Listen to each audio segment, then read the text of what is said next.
As a family, the community's given a lot to us, so it's our opportunity to give back. And one way I do that is by coaching these boys. I love watching them learn. I love sitting in the huddle with them and watching them go out and do what it is that we've been working on. The boys have to learn how to work as a group and work as a team to win the game. It's the same thing at the dealership. It takes everybody every day to service the community. It's better at Vail!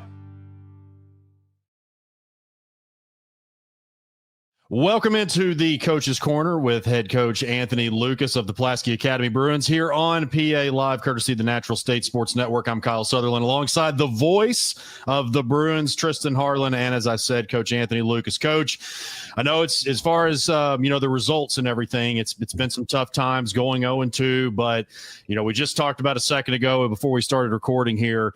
You guys are going to have, when you get into conference play here in a couple of weeks, you're going to have probably as challenging of a non-conference schedule as anybody in the state, obviously playing two out-of-state opponents. So we'll talk a little bit about that, get into Highland Park that we are heading into the Dallas area, well, in Dallas, not just the Dallas area this week.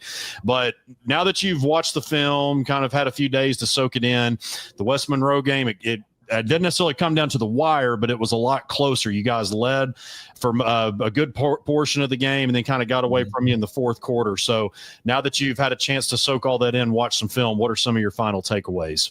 So I told the guys after the game on Friday that I'm very, very, happy with the way our effort was better than the first game that we played against Robinson. And I also told them, I said, guys, we're headed in the right direction right now. You all, we play our effort. We had guys flying to the football, both offensive, defense, offensive line, firing off. The effort was there. However, we still, it's very disheartening that you didn't win a football game again. But we're headed in the right direction. We have to keep building off of the great things, the good things that we did, and turn those into great things. And then the things that we didn't do good, we still got to clean those. We got to clean that up. And I think if we can clean those things up, we saw what we can do. And so we're going to keep working at all those things to try to pull out a W this week. So, but guys, this is the first time in my being here at Pulaski Academy that I've been 0, and I don't say this selfishly, but the first time being 0-2, man. I mean, early on, this is totally different for me. But I promise you this, we're going to continue to coach our kids hard so we can get this first win on our belt and keep moving. Coach, you guys started a sophomore quarterback this last week against West Monroe. What did you think after watching the game film, and what is something that Aaron did in the game that kind of caught you by surprise? Well, he's tough. Aaron is tough. I knew he was tough, but God, that kid is super tough. He did a great job in the pocket.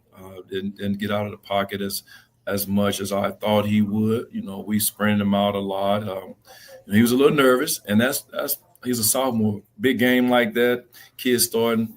So that he's going to have to relax. And I think with more reps and playing more competition, that he'll calm down and continue to be great for us. But Aaron played pretty good for us. I'm not going to lie, I was so pleased. I was thrilled with him. Coach Thrash felt the same way. That's his quarterback's coach, and we were impressed. And we think think Aaron's going to continue to help us, this week and continue to improve. So he's hungry, man. That kid's a winner now. He's tough. Yeah. I got a two-parter here to just kind of feeding off there. How rewarding was that to him when he came over to the sidelines after throwing that first touchdown pass to Mason Greathouse to get that first one of his varsity career? And then also, too, after that, just talk about the performance of your you talked about guys flying to the ball, but your defense played so well. And not that the offense wasn't able to do anything in the first half, but the defense played so well that you were able to overcome 3 first-half turnovers and also take a lead into halftime. So just the first touchdown from Aaron, and then also just the overall performance of your defense. Man, it was great. I mean, we saw them walk up on us, and we were like, "Oh God, this is us." And Mason had to do the rest. And when he threw a nice touch on it, actually the kid fell down. It was really cool. Mason stuck him, ran the route just like we practiced on it in the game, and kid fell down. It was an easy throw and catch for Aaron, but man, it was just thrill. You know, Aaron gets a little excited, but he's so calm and, you know, cool, calm, and collected too. But man, to see him get his first touchdown was awesome. And I got a chance to say, man, great job. Give him a quick dap, and then I had to get ready to get focused for our onside kick team. But it was a great feeling for him, and I know he really enjoyed that. I just wish we could have threw a lot more in that game, a lot more touchdowns, should I say. But in our defense, man, you know, to answer your question about our defense has been playing well, and they're continue to, you know, get to the ball. Boy, they played a lot harder than they did our first game, you know, and, you know, that comes with practice and getting, of course, repetition, and, you know, our Coach Taylor and our defensive coaches getting their guys in the right position. Even though we were out of position, you know, I've come to find out a few times on Friday night. But if you play hard, you know, if you play hard and you mess up, it makes up for the mistakes, you know, because nobody noticed the mistakes when you get into the ball and playing hard. So defense did a lot of great things. Offensively, we're going to have to do a lot of greater things, and our special teams too. So, but guys, I'm gonna be honest with you. I was torn up because you went home and went back to the home state and was like, wanting to get that win. But you know, I am pleased with the direction that our football team is going in. Mm-hmm.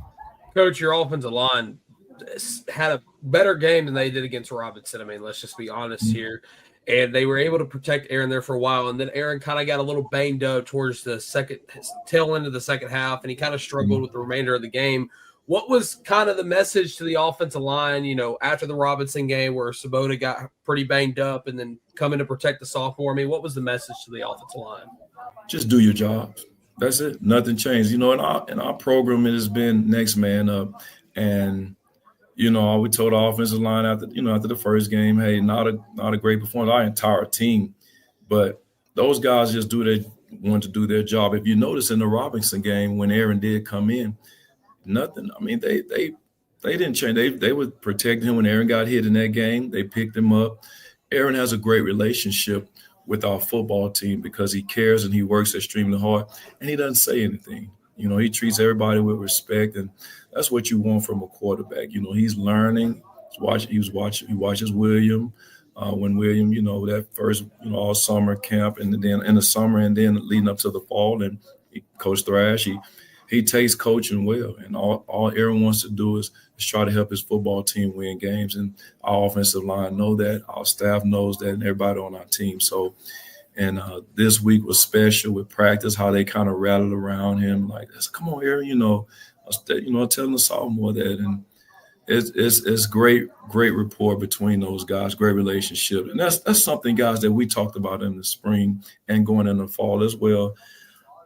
Let's continue to be great teammates to each other. You know, respect each other. I know kids are going to be kids, but I think if we can keep this great teammate chemistry going, you know, it's only going to bring our team closer and closer. And it showed this week too. It showed this past week. We just have to continue to build on it because, you know, like Kyle, you mentioned earlier, we're going into a hostile environment with Highland Park. You know, another hostile environment. It's going to be tough. It's going to be tough down there. We're going to have to beat that whole little area of Highland Park area. We'll have to play the officials and everybody else. But they're a real good football team. Their offense is, I think, a lot better than West Monroe. They do a lot. They do a lot more than West Monroe. They got a receiver. I think that's been recruited by a lot of people as committed to Oklahoma or something. And the quarterback is pretty good. You know, they do what they do. They do it well. So. And building off of that, turning the page to Highland Park, you're playing a coach in Randy Allen that is not just one of the best in Texas ever. I mean, he's one of the best nationally, over, I think, 400 wins. He's got that old style look. Where's the suit? Where's the fedora hat and all that really cool deal? That Tom Landry look. Yeah, that's perfect. Yeah, Tom Landry look, exactly. And you guys have played. So when you were receivers, I guess this was early in your Pulaski Academy coaching career. 14 and 15. Yeah, so you lost barely. I think it was by 6 points Scots in 2014, and then really took care of business in 2015, ended what was a 84-game home win streak. Now, I know that was a long time ago, but just talk about what it was like playing there and how excited you. I know you touched on just the pageantry of that program, and they've got a lot of great players just like West Monroe did, but just being able to play there at Highland Park. Man, I'm not gonna lie. When we went there a couple, back in 14 and 15, it was a sight for me. Being around Highland Park and being in Dallas when I used to live there, and man, hearing about that program and seeing them, it was a surreal moment. And their fans, man, they do it, man. Their game day and everything they do, it is unbelievable. But for us to get to go there and to play them, and I know Jerry Jones had ties with Highland Park, all his grandkids goes to school there. John Stephen Jones, who used to play at Arkansas, he went to Highland Park too, and they're the team. A lot of people hate them, just like a lot of people hate us in the state of Arkansas. A lot of people hate them in Dallas. So their coach Allen, man, he's a legend. You mentioned him earlier. When he's reached out to me a couple of times, and then us when we were setting up the game, I just felt like, man, this is a legend, texting me, Coach Randy Allen. Just like I feel like that about Coach Kelly too. But, he's done an outstanding job, has a lot of respect, and he's going to have his kids ready to play. They're a great program. It's not a team. It's not just they're kind of like us. They're a program and an organization, and they do a really good job. So they've had a ton of athletes come through that place. Non-PA Highland Park question. I know you and I have talked about this directly, but do you still have a relationship with Jerry Jones? I mean, I know you played for the Cowboys for a brief bit. Obviously, it was a really tough ending with the injury. Do you ever keep in contact with Jerry at all? I don't, because he's a big-time guy. But I promise you this, though, if I saw him and spoke to him, he would know who I am. He would know who I am. Yep. That's the exact thing that Reggie Swinton said to me, too. Of course, another Arkansan that's played for the Cowboys. So, man, yeah. I know it's been a while since they've won in the big one, but what a job he has done with that franchise. So, yes, sir. He's done an outstanding. Jerry he's special. And Randy is special. So, Well, going to be a fun time in Dallas. Looking forward for another. This is going to be, I guess, my third Texas stadium to cover my third high school Texas stadium to cover a game at. So really looking forward to that. Tristan, cool. I think this will be your first time in covering a game in Texas, right? Will. So yeah, you guys are going to love that atmosphere. It's a cool place, man. And we're so blessed. We're going to take the kids to the Star on Friday morning, tour the Dallas Star out there. It'll be a cool deal. And but the biggest things, guys, is to get a win. That's it. That's our main focus. I told the kids that yesterday. We had a great, had a meeting. Thought I was going to go in there yelling, but the good Lord told me to take a different approach yesterday, and I did that, and our coaching staff as well. And we're going to get ready to go out there and hopefully, and do our thing against Highland Park. But again, they're a great football team. We got a good football team too. We're going to get to great, but our kids are going to be ready to play. I promise you that. And you can catch every second of the action on PA Live, courtesy of the Natural State Sports Network. That will be it for this week's edition of the Coach's Corner with Anthony Lucas, presented by Bell Chevrolet. For Tristan Harlen, Coach Lucas, I'm Kyle Sutherland. We will see you at kickoff on Friday in Highland Park. Hey, man, safe travels to you guys. God bless you, and thank you guys so much. Go Bruins.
And welcome to week 3, ladies and gentlemen. The Pulaski Academy Bruins are on the road once again, this time taking on the Highland Park Scots in beautiful Dallas, Texas, on the campus of Highland Park High School. Ladies and gentlemen, in the booth, as always, Tristan Harlen here with the former offensive line coach, Blake Amsler, and the always infamous Kyle Sutherland. And guys, this is a matchup the Bruins are used to.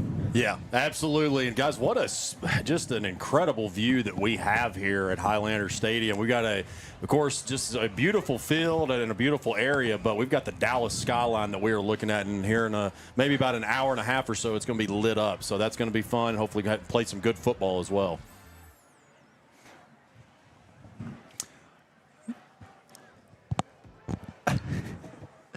So it's Texas football, man. It's different down here. You know, big stadiums you come across as you're traveling down. You come across 2 or 3 big stadiums up near the highway, and the excitement's in the air. Sun went down, starting to cool off a little bit, getting closer to that football weather that we're used to. Is this y'all's first time to ever call a game in Texas? Yes. Okay, so this is my second time to call a game in Texas, my third to cover. So I've had a chance to be at 3 different stadiums, and guys, you hear about it growing up, just how massive high school football is here in Texas. It's just a whole nother level. So I'm glad that you guys are getting to experience it here, and also at a very prestigious program. And you look over at the Scots head coach, Randy Allen, 462 career victories. That's second all-time in Texas high school football history. So 4 state championships to go with it. One of my favorite things about it, he's pretty much the last remaining coach that wears the fedora, wears the tie, like those coaches from the 1960s. So what a career that he has had, and what a program that he has helped continue to build here. Yeah, and of course, talking about the Pulaski Academy Bruins, of course, they come into this game still trying to find that first win on the 2025 campaign. Of course, a different look of a team than a lot of the fans are used to, a lot of the supporters of Pulaski Academy. And guys, I mean, the stats tell the story. I mean, you're seeing head coach Randy Allen right there. I mean, what a man that is. That is a head coach if I've ever seen one. Yeah, right. You get the Tom Landry fedora hat, which actually I think that's actually what it derives from, for a little bit of history there. But yeah, I think their most recent state championship actually was 2018. Won 4 total there. He coached guys like Matt Stafford, obviously, who ended up being the #1 pick, still playing in the NFL. This is a school that has produced Scotty Scheffler, the best golfer in the world, Clayton Kershaw, one of the best pitchers in MLB history. So a lot of history, not just team-wise, but individuals as well. And I think you said before you were talking to some of their guys, it was the school started in 1914. Is that what you said? 1914. So a really long-standing school with a lot of history, and it's really, I like that it's really just kind of snuggled into the neighborhood here, kind of cozy, and it's just a huge stadium in the middle of a nice neighborhood. But going back to your point about first time being in Texas football, I got to coach here twice. The first 2 matchups with Highland Park and PA. First matchup, ended up losing it. We had a high-scoring game. I think it was like 48-46. We ended up losing. That was like PA's first ever travel to Texas with a huge name opponent like that, and so it was a good showing. But obviously, back then we wanted to come back. We knew we had them the next year. We wanted to come back and get some revenge. And so that next year, I think it was 2015, which crazy enough is 10 years ago. It doesn't feel like that, but came down here and beat Highland Park 40-13. So that was a really just honestly a personal accomplishment. It felt so good for all the coaches after that game of like. Right. Hey, this little school in Arkansas came down and showed these people what was up one time. You ended an 84, 85 home win streak here. Yeah, so and that's all you heard about in the media that week was how long their home winning streak was, which I think I heard where that might have been the last one, and they're on a new streak now, but that may be wrong. Right, well, you talk about the Pulaski Academy Bruins, of course, I mentioned it earlier, but a different-looking team than a lot of the fans and supporters are used to. I mean, you got to look at the stats to really tell the story. Yeah, absolutely. You're talking about PA, right? Yeah. Pulaski right here in front of us. Sorry, the monitor just pulled up. Yeah, you look at the passing, 551 yards, 3 touchdowns. Of course, William Svoboda still dealing with the day-to-day lingering injury, and we'll get Aaron Orgel, the sophomore quarterback that came in. And look, guys, we've seen some great things, and we've seen some not-so-great things. That's going to happen with a sophomore quarterback, especially. And I've gotten, obviously, a lot of questions back home. What's going on with this PA team? They're 0-2 for the first time. Well, look at the strength of schedule too. Yeah, they've got some things to figure out. Let's be honest, but you look across the state of Arkansas, 2A through 7A, and it's really hard to find another team that has played and challenged themselves the way that Pulaski Academy has. Right. And Kyle, you talked about Pulaski Academy being 0-2, but what are some of the things that they need to do tonight in order to come back home with a win? Well, continue to play really good defense. You think about last week, they had 3 first-half turnovers and still led at half, and a lot of that was the big play of the defense. You think about Hartford Lowe had a big interception. Obviously, he knocked that ball out right before West Monroe scored that resulted in a touchback, and PA scored on that. So I think defensively, you just got to keep doing what you're doing, but offensively, you got to mix it up a little bit. I think West Monroe really covered up the short passes, particularly in the second half. So you just got to be able to mix it up and that's one thing too. Highland Park is going to mix it up on their first drive. Coach Allen, he really likes to show different formations to see what the defense is going to line up in. So that's going to be a big challenge here for both the Pulaski Academy defense and then the offense to see what the Scots defense does. Right, and talking about HP, I mean, Blake, what do you think the Scots got to do in order to continue their winning ways? Yeah, well, I know they're going to have a very disciplined football team and a very disciplined defense, but I think they really do have to pressure that quarterback. Orgel Olin is now second full start, 2.5 starts in him, and so pressure the quarterback, whether that's can you trust the front four to get there or do you need to bring pressure? And then I think tackling PA in space. PA's, especially against West Monroe, hitting a bunch of screen passes, a bunch of, bubble screens out wide. So it's really going to put a lot of stress on those outside linebackers and those corners and safeties to come up and make a play. Right, and, of course, we talked about the sophomore quarterback, Aaron Orgel, and guys, I mean, he's looking really good for only having one career start under his belt. Yeah, and the arm strength is there. And they knew coming up that he was probably, going to be the QB of the future as far as the next few years, and rightfully so. He's earned that right. And so I think that was the initial plan to kind of get him eased in, and somewhat they did to an extent. William got injured in the Robinson game. They brought him in, and, that was kind of the one positive about the Robinson game being mostly out of hand when he did come in is there wasn't a whole lot of pressure on him. He was just able to go out there, play football. And I think as he just continues to mesh with his receivers, because you've seen a few of his overthrows, that's what they've been. Overthrows are a little bit short, so once he gets that timing down, he'll really be a lot better. Right, but talking about some of the weapons for the Bruins, I mean, you cannot forget about the tailback, Javion Walker, number 6, the electrifying tailback. Yeah, absolutely. And 6, that's one of those numbers. If you wear it at PA, you know that you're a playmaker, and that's one of the biggest ones here that they have is Javion Walker with what he can do both in the passing game, catching balls, and, of course, what he can do on the ground.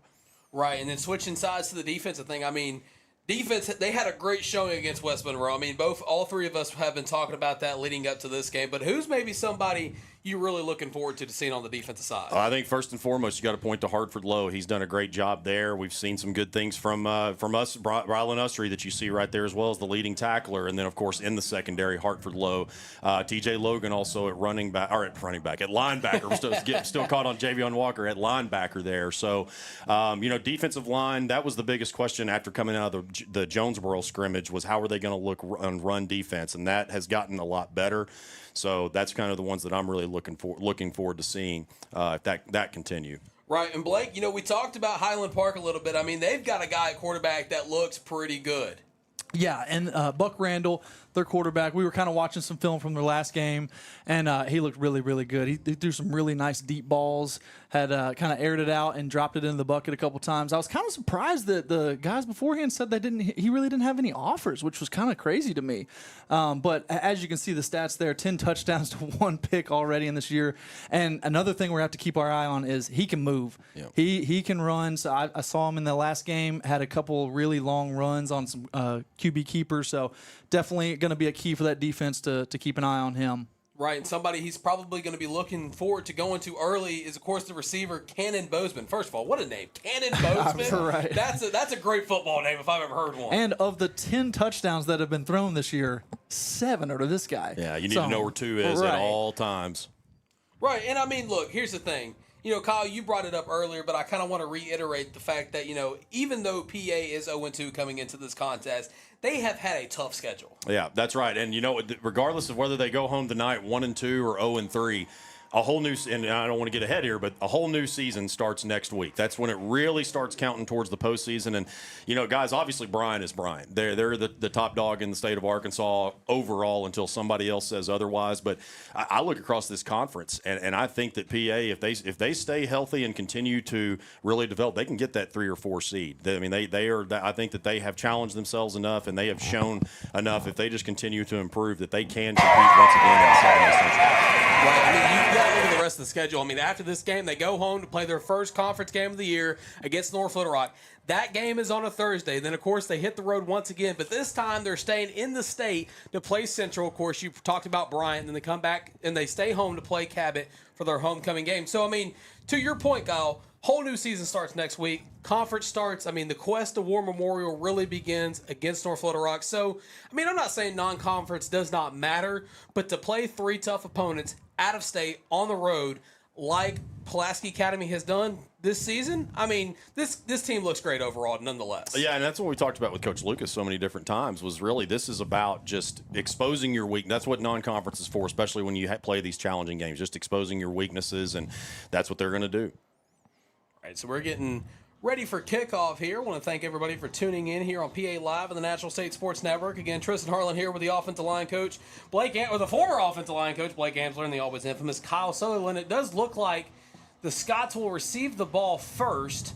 It means Pulaski Academy will start the second half with the football, and we'll get to see a pretty dominant defense early. And I don't believe, Blake, you might correct, I don't think PA recovered an onside kick last week against, I don't think the kickoff return team against PA got an onside last week, so we'll see. Yeah, it's a weird thing about onside kicks sometimes that they come in bunches for some reason. And I don't know if that's a mental thing or what, but you'll go a couple games without any, and then they just happen to bundle all together. In one game, you get 2, 3. Of course, the Bruins are still in their road white, and then the Scots are in their navy blue uniforms. Of course, decided to get this kick underway here from Randy Allen Field. So as soon as the night falls, you'll be able to see the beautiful Dallas skyline just from the press box here at Randy Allen Field. But here we go. It's football time for Pulaski Academy, and the onside kick may have been recovered by Highland Park. We're going to see what the referees call it. I believe that's what the ruling is. So here comes the Scots offense, as we talked about, led by Buck Randall, who so far this season has about 47 completions and 10 touchdowns, only 1 interception to his name, and he's going to be playing a tough defense here tonight.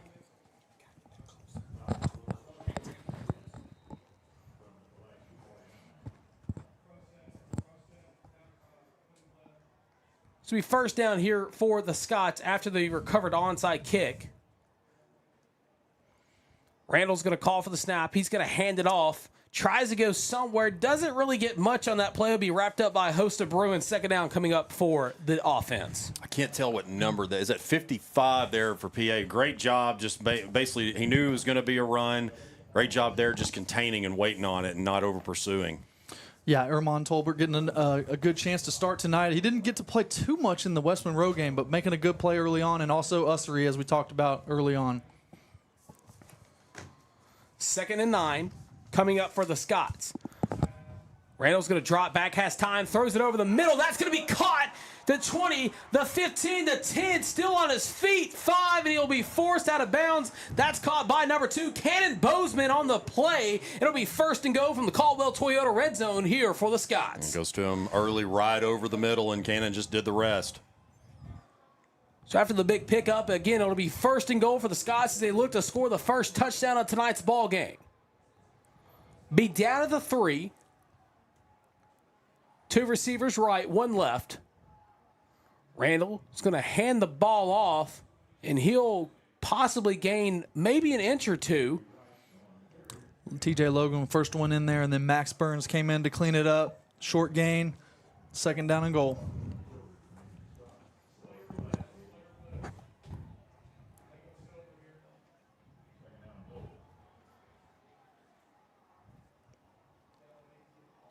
Call for the snap. He's going to hand it off once again. He'll fight for extra yards. We're going to see where the referee's spotting. For the moment, he's in. I think they're putting him on the 1. Max Burns again coming through, shooting through the gap. got a little push from the offensive line, but he kept him out of the end zone. So 3rd and goal on the 1-yard line. 3rd and inch for the first touchdown of the game. Randall's going to call for the snap. He bobbles it, and he'll run into a brick wall, and the Bruins are going to get a stop on 3rd and goal. Rylan Ussery, we talked about him in the pregame. There he was, shooting off the edge, closed down, really nice. But like you said, bobbled snap helped him have some more time to get back there, but a nice tackle, loss of yards. The Bruins have been in good, really, other than that long play to Bozeman, they've been in great position. 4th down could be a huge stand here for the Bruins. 4th and goal from the 3. 2 receivers out right, 1 in motion. Randall's going to evade, has pressure, and he's going to find number 2, Cannon, for the first touchdown of the game. Touchdown for the Scots. Yeah, just got him right there out of the backfield. Great play, and there's a no-doubter. So that is going to be the first touchdown of the night for the Scots. As, of course, Buck Randall finds Cannon Bozeman in the end zone for 6. So Bozeman's 8th receiving touchdown of the year, and Buck Randall's 11th passing touchdown. Oh, that was a false start, yeah. And a PI roofing penalty flag is going to come out in the area of false start.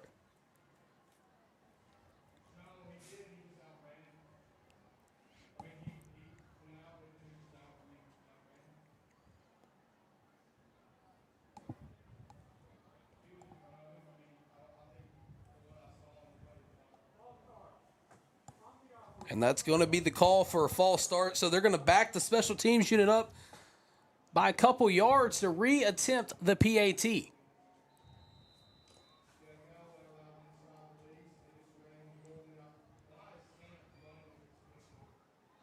Yeah, another false start. Another PI roofing penalty flag coming out. Bag him up. Stuck his rump up a little bit and tried to go first.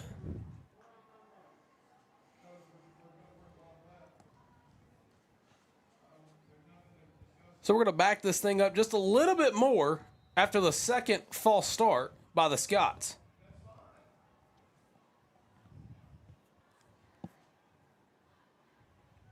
The kick is up, and the kick is good. So after the PAT, the Scots draw first blood. They go up 7-0. And guys, Buck Randall, he's got an arm. Yeah, he's got an arm, and Cannon Bozeman can really play too. We saw, we already knew that, but saw it there early. And let's see if the Bruins will have an answer here. That was, that's like I said, the strength of this team so far this season has been the defense. Let's see if the offense can answer. Kyle, you're usually the positive guy, but I'll come back with the positive one on that. Outside of that one explosive play, the defense really stood tall there inside the 10-yard line, or inside the 5, really, with 3 great run defensive plays, and then obviously that last motion touchdown pass. But overall, I mean, defense played well on those last 3 plays. Really just two. I mean, they were really close to a goal line stand, which we've seen a few of those 4th down stands inside the 5, a couple of them last week against West Monroe.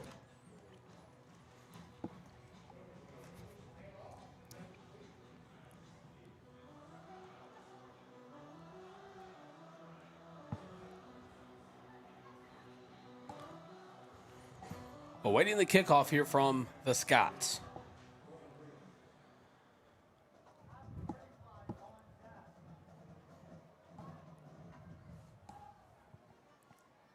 High kick, but it's going to go out of bounds.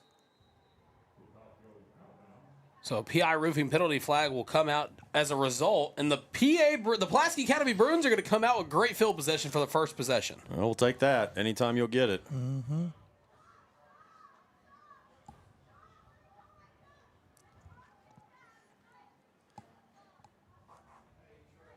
So here comes Aaron Orgel and the Bruins offense. Of course, we've talked a lot about him so far tonight and a lot this season.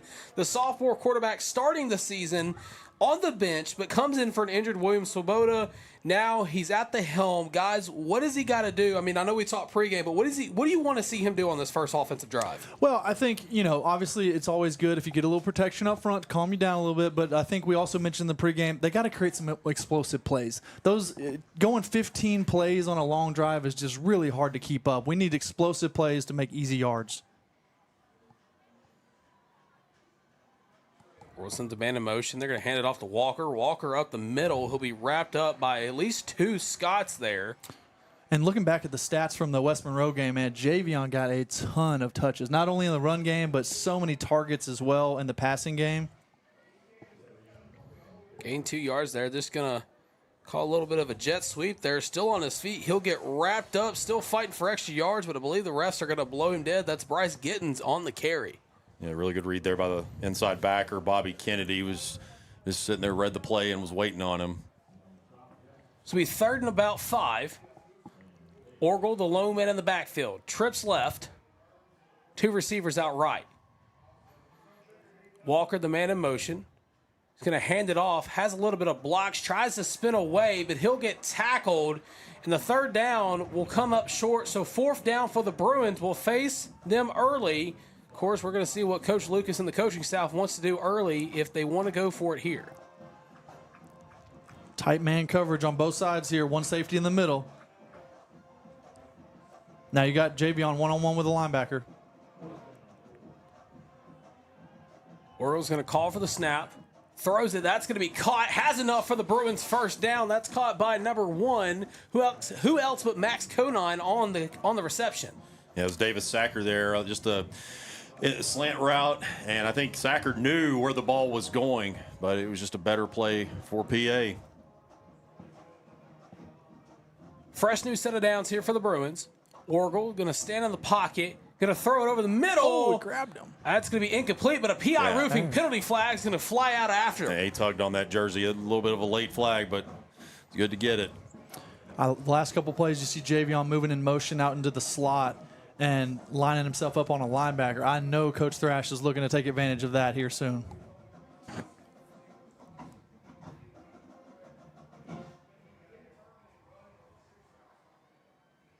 Waiting the call from the white hat.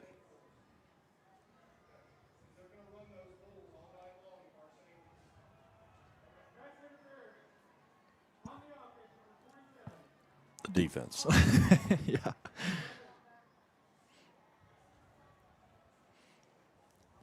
I'm honestly surprised to see Highland Park come up in that cover 1 look with man coverage all across and 1 high safety. I don't think I saw them run that at all against the Jesuit team last week. They're backing the Bruins up, guys. What? Yeah. He said it wrong the first time. His own umpire was like, wait, what? Left or right? I don't know which way to go.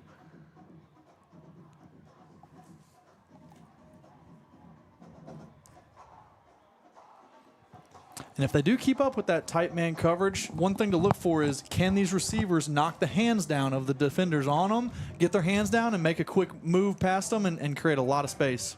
So after the penalty flag, it'll be a 1st and 10 for the Bruins. Orgel going to call for the snap. Throws it. That's going to be caught. Has about 5 yards on that one. I'm waiting to see who caught that one. I believe that's number 9, Bryce Gittens, on the reception. Yeah, utilizing some. They got that 1st down on the 4th down conversion on the slant route. There was another slant there. Just getting some quick completions and getting back up on the ball. Orgel going to hand the ball off. Trying to get some blocks is Walker. Somebody loses their hat. He's going to have to come off.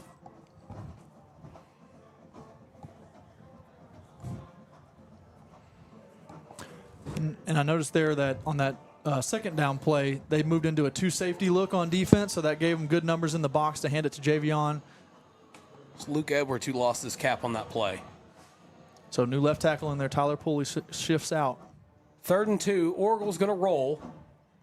Has pressure coming, he's got to throw it. That's going to be incomplete. 4th and short coming up for the Bruins. Yeah, it's a little too tall there for the fellow sophomore Chase Hancock. So it'll be 4th and 2 from the Scots 35. Looks like the offense is going to stay out there. Maybe another quick slant here. Yeah. On 4th and short. Let's see how these safeties play. Gosh, Mason has so much room to run a slant there if he wants it. Walker in motion. Orgel calls for the snap. Stands up in the pocket. Oh, he Pump fell fakes. down. Throws it high, and that's going to be incomplete. Turnover on downs. I believe Walker was looking for a pass interference there, but the 4th down conversion is is not good for the Bruins. So here comes the Scots offense. I think Oracle maybe thought that he was going to just go ahead and streak on down the field there, hesitated a little bit, and was just a little too far out in front of him.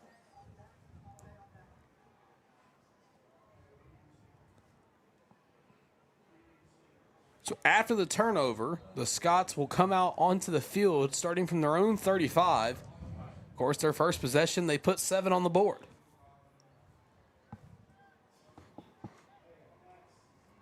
Randall in the gun. He's going to keep it himself. Just shovels it to his tailback. Be forced out of bounds. Maybe only gained a couple. It's ran by number 5, Matthew White, who's got 1 touchdown to his name this season.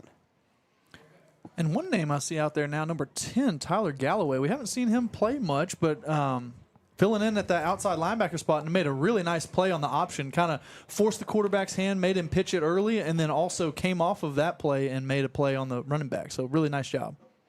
2nd and 8. Randall going to drop back. Stuffs up in the pocket, throws it over the middle. That's going to be caught. He's going to be wrapped up, but he'll be broken away before he goes out of bounds. That's caught by number 2, Cannon Bozeman, who's already got a touchdown to his name here tonight. And so far, Blake, that's really the guy that's just giving you all the problems. Yeah, absolutely. They were trying to run the ball early with number 22 and Matthew White, number 5, which they did a lot in the last game. They actually handed it off to White quite a few times, but yeah, Bozeman's finding his way through the defense right now. 1st and 10 from the Bruins 42. After the big reception from Bozeman. Randall stops, drops. His receiver will bring it in. Has enough of the first, still on his feet before he's forced out of bounds by 2 Bruins. It's number 4, that's Harrison Cullum. Which I believe that was his first, based on this, that was his first catch of the year.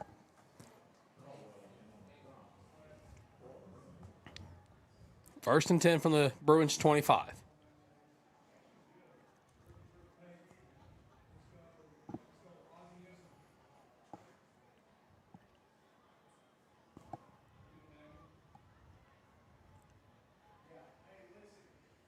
Randall hands the ball off. Left side. Be brought down before he only gains 5. Bring up a 2nd down. That was Matthew White there, handed it off to him, and a nice patient run. Honestly, looked like Le'Veon Bell back there just kind of waiting for the defense to make a path for him, and the offensive line pushed him for a nice 5-yard gain. So 2nd and 5 from the 20. They're now in the Caldwell Toyota red zone. So we approach the 6-minute mark here in the first quarter.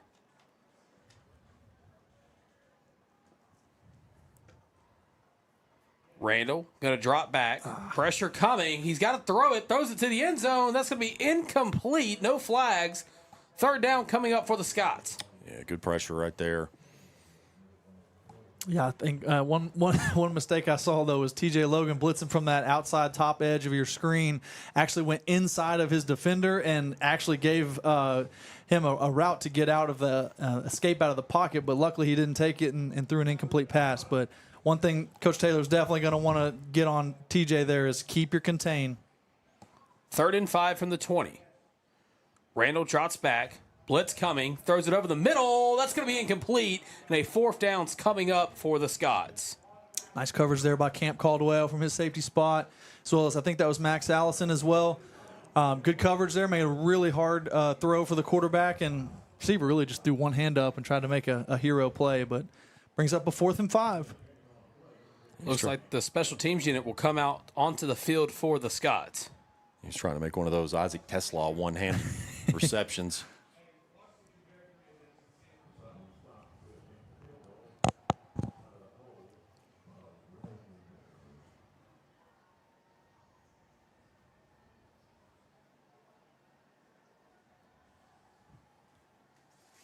The kick is up, and the kick is good. So the Scots will go up 10 with 5:42 left to go in the first quarter. The Bruins are about to get the ball back for their second offensive possession. And guys, what did you see from the first possession that you're wanting to see more of in this next possession? Well, I think Coach Thrash is definitely feeling out what this defense is going to do. Are they going to walk up? What times are they going to walk up and play their tight man coverage, or when are they going to come and step back with their two safeties and play more of a conservative zone look? So I think once he gets that dialed in a little bit more, you'll see once the two safeties are holding back, they're going to try and run the ball with Javion in the middle. Once those safeties start to pull up is when they'll try to go take a deep shot with some of these receivers past them. Oh, we got a break. Let's tell you about our Bowen Heffley Orthopedics PA Student Athlete of the Week. That is Javid Walker. He is the captain of the Bruin cross country team, and his coach, Mrs. Prim, describes Javid as a dedicated athlete who gives his all on the course. Javid is also a member of the Bruin soccer team and active in choir. His choir director, Mr. Willis, describes Javid as persistent, dependable, and team-oriented. Congratulations to Javid Walker, our Student Athlete of the Week.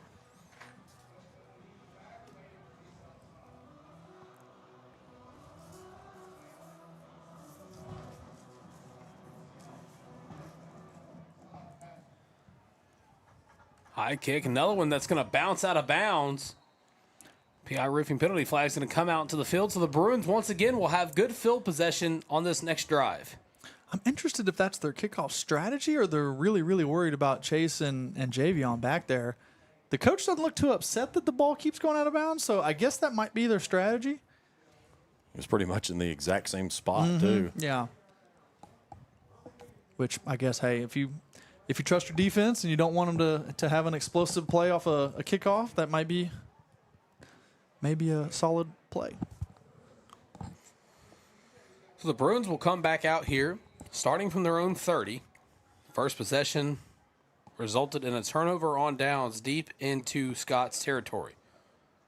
Going with a two-safety look again. Take advantage of this five-man box. Or go get a send a man in motion.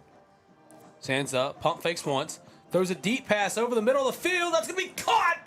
That's going to be a huge reception for number 6, Javion Walker. And that was the play that he missed him on the last drive. It was just basically a go down the field. Had found him wide open. And they didn't end up blitzing, so a three-man rush gave him plenty of time back there. Great job by the offensive line to give him plenty of time. Orgo's going to call for the snap. They're going to hand it off, reverse field, cuts back up, still on his feet, spins away from another defender before he's finally brought down. That's number 13, Chase Hancock on the carry. Blake, you talked about explosive plays there right as we kicked off, and those kind right there really give a young quarterback confidence. Exactly. That could be 10 plays to get down there at 3 yards each or one 40-yard play, you know what I'm saying? Orgo, the lone man in the backfield, he's going to roll out, throws it, Hancock catches it, jukes once, still on his feet before he's brought down by number 44 of the defense. It's going to be Hetson Lazenby on the tackle. Good job there by Chase to get, like you said, make that first juke, but then get straight up field, ends up getting a first down just like that. They were in the Caldwell Toyota red zone, trying to get their first 6 points on the board here.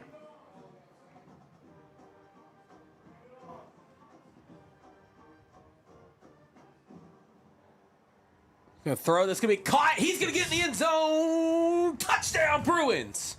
Great job there. Bryce Gittens, been a huge part of this PA offense. You saw what he did against Robinson, made a couple big plays last week, and again, they use that slant route and get the touchdown. And I was thinking before the snap, well, I'll let you go, Tristan, here. They're moving fast.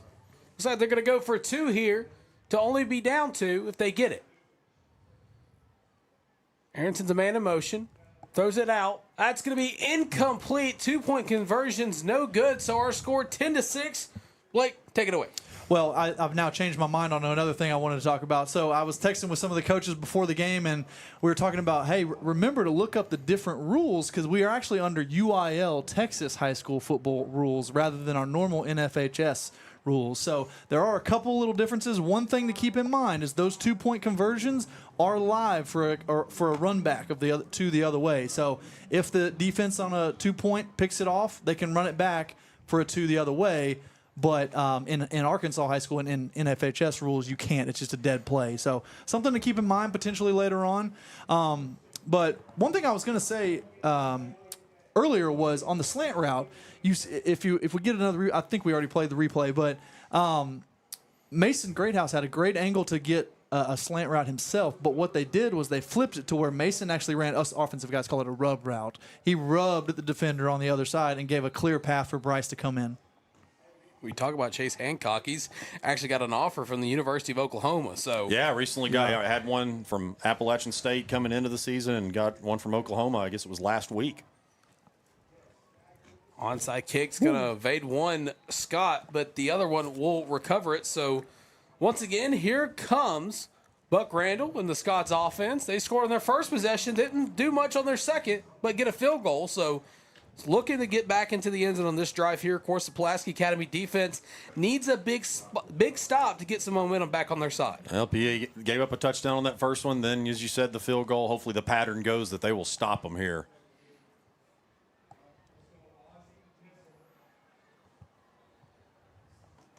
Got to put Randall under a little pressure. He's too comfortable. 1st and 10 from the 50. He's going to pump fake once. Pressure coming. Pump fakes again. And he's finally going to get brought down, sacked on the play. He spoke it into existence. Hey, sometimes you just got to. And that's your 2 star players right there. TJ Logan and Brylan Ussery meeting in the backfield. After the sack, it'll be about 2nd and 11 on this play here from their own 48. He was looking deep, too. I didn't see who that receiver was down there, but I wouldn't have been surprised if it was Bozeman deep. 4 minutes remain here in the first quarter of play. Of course, the Scots up 10-6. He's going to drop back, looks, he throws it. Almost got tipped there, but it'll be finally broken away, but he'll finally get brought down as 2 PI roofing penalty flags are going to come out onto the field of play. That's caught by number 4, Harrison Cullum. We await the White Hats' decision on what the flag's going to be. I know it's the 2. There was a face mask in there somewhere, unfortunately.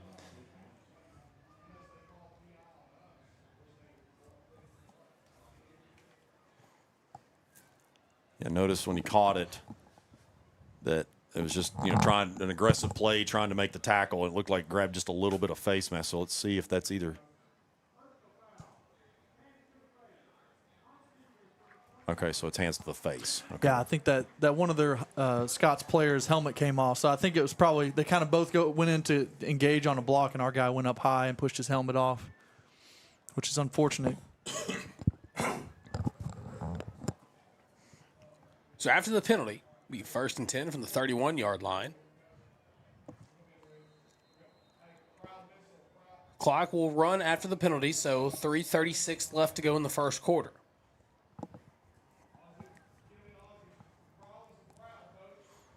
Randall in the gun, 3 receivers out left.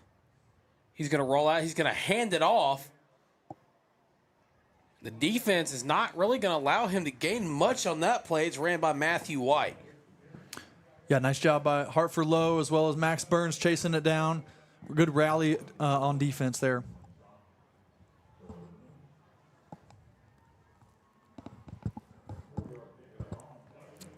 Scots are subbing in kind of a fullback there in the backfield, so maybe a running down for them. Under 3 minutes left to go. 2nd and 6 from the 27. Randall's going to drop back, looks, throws it to the end zone, has a man. That's going to be caught for the Scots touchdown. Harrison Collins caught all of his, I guess that's his 2nd catch of the game. That's just his 2nd catch of the season and first for a touchdown. And Blake, you talked about bringing another big guy in there that looks like just to block him and make sure that he was well protected, and a great route, just a picture-perfect route and a great throw. Yeah, great job by that receiver out there, one-on-one coverage. And like we said in the pregame, Buck Randall with a beautiful ball over the top, dropped it in there. So after the touchdown, the Scots go up 10 for the moment.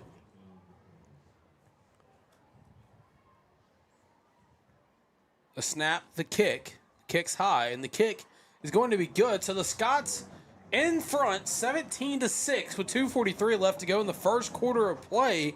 Now, this last offensive drive for the Bruins, we saw Orgel expand the pocket, throw the ball deep, get the Bruins into the Caldwell Toyota red zone. I mean, guys, just talk about that last offensive drive for the Bruins and for the Scots. Well, with the one explosive play coming off a 3-man rush and playing 8 in coverage, I don't see the Scots going back to that very much. That's the one defense that they got burned on so far. So I kind of expect them to bring a little bit more pressure than they did that last drive. And for PA, I mean, again, like we said in the pregame, like create explosive plays. It makes it so much easier for you rather than having a young quarterback having to build 10, 15 play drives.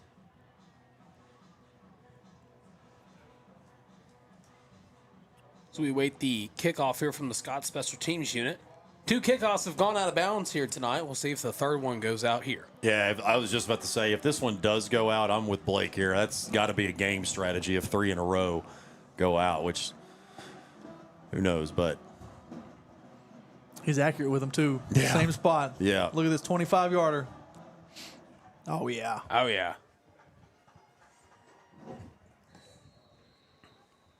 That actually turned out better for them. Yeah, I was about to say, maybe Coach Allen's telling him, look, just sky kick it. If it goes out of bounds, okay. Yeah, because that one's fine. I mean, if it stays in bounds like that and we have to fair catch it, you know, they put it on the 25 there. So I'll just say this. I'm not going to argue with a guy that's got 462 career wins. Right. You know what's crazy, guys? He's got like 97, 98 losses. So in 40-plus years of coaching, that's like 2 losses a year, like a little over 2 losses a year. So I think if my math checks out. But nonetheless, that is insane. Yeah, he has been a staple of Dallas high school sports and Texas high school sports. No doubt. So 1st and 10 from the 25. Orgel's going to fake the handoff, throws a high pass. That's going to be incomplete, just overthrows him. That's intended for number 1, Max Conan, on the play. And he had both his receivers open there. Conan was open on a deep corner route, but also Mason right in the middle of the field was open as well. Just missed him. So 2nd and 10 after the incompletion.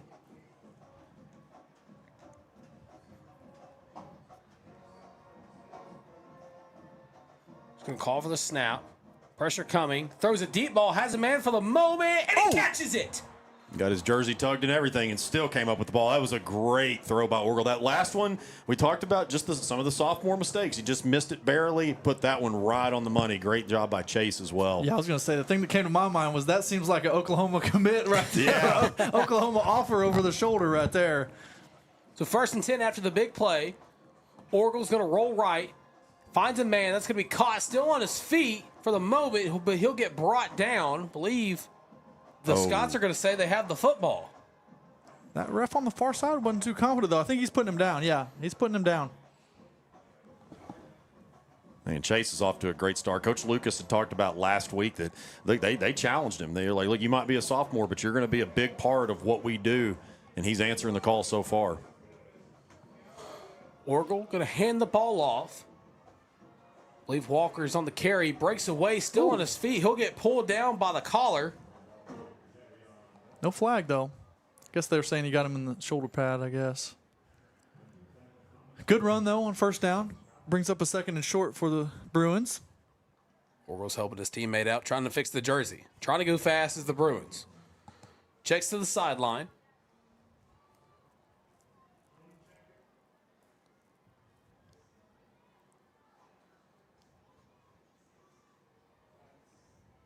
Walker's in motion. Orgel's going to roll right. Has to stop. Throws it to nobody, but a flag's going to come out, and it's intercepted. Leave a PI roofing penalty flag was thrown before the pass in the area. Pass interference, so that interception may be wiped off the board. Yeah, they were giving Javion the business down the sideline there. Yeah, pass interference on the defense. So that bails Aaron out a little bit. Kind of going back to what you were saying, Kyle, about Chase, though. That was one that he came in last year as a freshman when they moved up and, I mean, just started out red hot. Had two touchdowns in the first 2 games that he even played. I don't even think he was starting. He was just kind of subbing in. And so, yeah, going into the year, I thought, hey, man, this kid already was making plays as a sophomore. Like, he should come out the gate really hot. And he really has been subdued a little bit these first couple games, but obviously already here, he's stepping into his own. And another sophomore, Rashawn Mitchell, checks in at running back, one they've got major high hopes for as well. Give it to him on this play here, but he'll be wrapped up before he really goes anywhere as they're in the Caldwell Toyota red zone after the penalty. And I believe that's number 44, Heston, on the tackle. And the whole Scots defense was in attack mode right there. You could see just right when Aaron held that ball out to Rashawn, the whole defense just collapsed onto that right side. So second down. Orgel going to drop. He's going to throw it to the corner of the end zone. Oh, and he lays out, but he couldn't make the reception. Incomplete. Third down coming up for the Bruins. Just a little bit overthrown, and then Conan on yet another slant route. They could have hit him as well, but we got another shot at it. So 3rd and 11 from the 12. After the incompletion to Conan, the Bruins are going to try to get in the end zone here.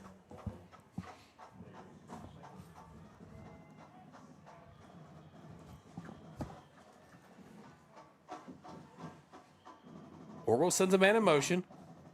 Pressure coming. Throws a little screen, but he overthrows him.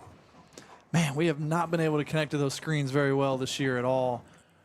And sometimes, especially against West Monroe, there was a ton of room on those that we missed. That one, I don't think it was going to be as successful. They read a little bit better, but still, the timing of the receivers or running backs and the quarterback is just not there on the screens so far.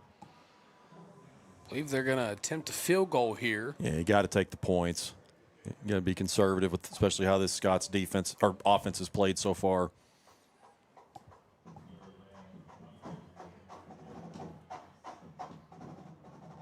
It got through, and it's going to be blocked. And that field goal's no good. And you knew from the moment the ball was snapped what was going to happen on that one. Yeah, just came around that edge there and did what he was supposed to do. Yes, you got to definitely credit Highland Park there, and that's tough to not come away with anything there. You know, the offense is starting to get things rolling, but the biggest question is where they're going to be able to stop this Highland Park offense that's already up by multiple scores. So after the blocked field goal, the Scots will take over on their own 29-yard line with 36 seconds remaining in the first quarter.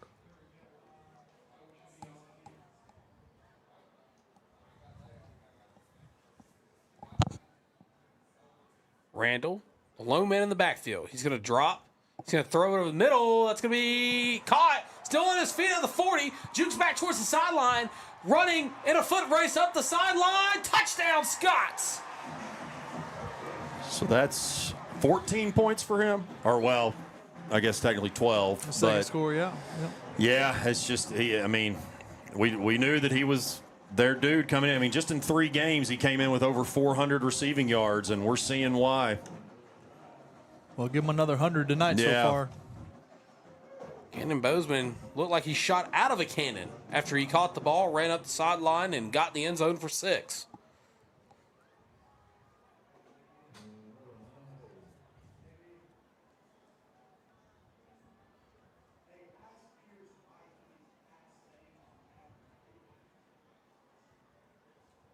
The kick is up, and the kick is going to be good. So after the touchdown from the Scots, our score now 24-6. The Bruins down by a big deficit. About to come back onto the field is their offense with 24 seconds remaining in the first quarter.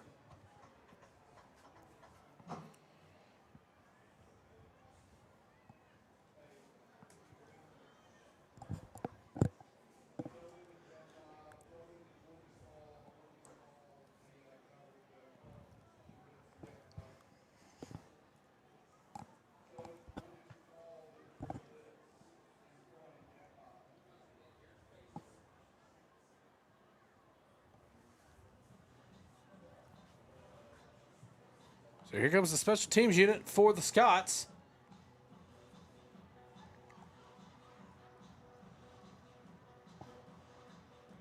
So they look to pin the Bruins and deep in their own territory.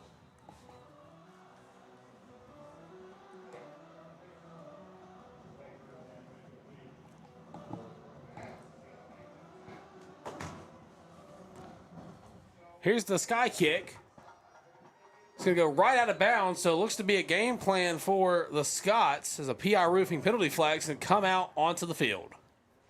And PAs, they've got to take advantage of this. I mean, it's 3 of 4 kickoffs that they've put them in good field position.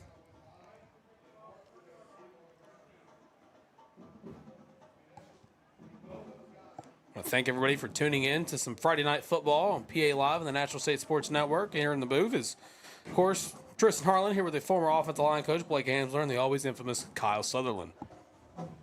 Kyle, I understand you didn't ride with me and Blake up to Dallas. Did you have a good trip? I did, yeah, until I hit the right. Unfortunately, not only did I prepared. Look, I was a Texas resident for 3 years. I know what the big city traffic's like, but on top of that, we had a wreck that we were dealing with. So until I got through about Rockwall, everything was good, but slowed down quite a bit.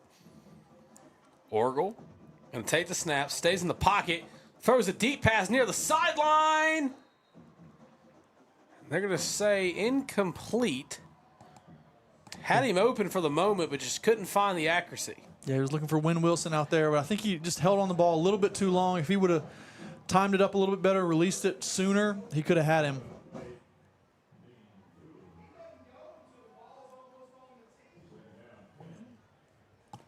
So 2nd and 10 from their own 30. Check, that was Hunter Ardawan. My mistake there.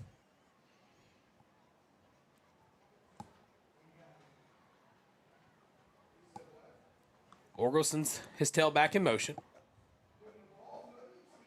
Pump fakes once, throws it. Oh, come on now, guys. Man, good How is that Lord. not a flag? Well, we are in Texas. I mean, what do you expect? That's crazy. That's ridiculous. Goodness. After the incompletion, it'll be 3rd and 10 from their own 30. 11 seconds left to go here in the third quarter of play. Looks like Highland Park will make a substitution here on defense.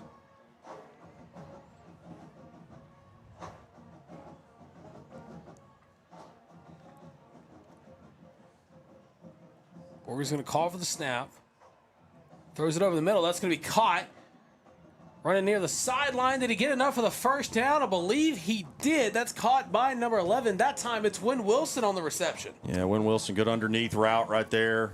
Well, he would have wanted him to cut it up, but nonetheless was able to move the sticks. Yeah, he throttled down a little bit towards the end, but that was what we were trying to do to chase last play.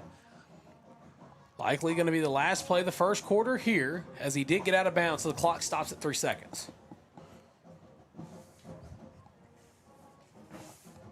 Javion in motion. Just switch the sides. Direct snap to the tailback. Not sure if that's how they drew it up, but that's how they ran the play. So after that play, it's going to be the end of the first quarter. The Scots up big, 24-6. And guys, what do the Bruins need to do to kind of close this deficit before halftime? Well, I mean, we're going to have to start getting some stops on defense. We haven't really been able to stop them at all. We're going to have to get some stops and then get turnovers, really, for the emotional swing. We're going to need some of those.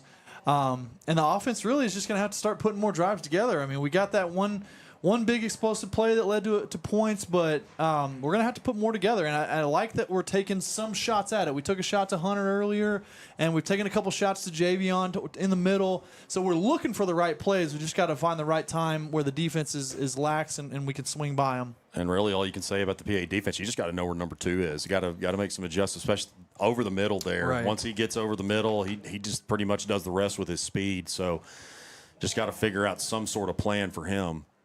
Yeah, I'm trying to kind of think back at some of those throws that they made to Cannon, and I think most of them have been on kind of a zone coverage look where he's been just crossing through the zone, and Randall's found him in the perfect spot. So I wonder if maybe Coach Taylor and the defensive staff looks to maybe switch to more of a man coverage where you at least know, hey, this one guy I have is on him all the time no matter what, and not trying to pass him off through your zone defense any. So maybe something to look forward to in the second quarter.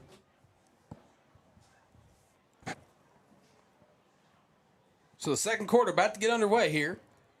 Bruins with the ball. Orgel's going to roll. Pressure coming. Great block there for the moment, but he'll only gain a couple on that reception there. Yeah, that was a really long developing play, and and it was getting closer to the sideline there as his receivers got close, and Mason ended up having to just kind of stop right on the sideline and turn back, which is not necessarily what you want.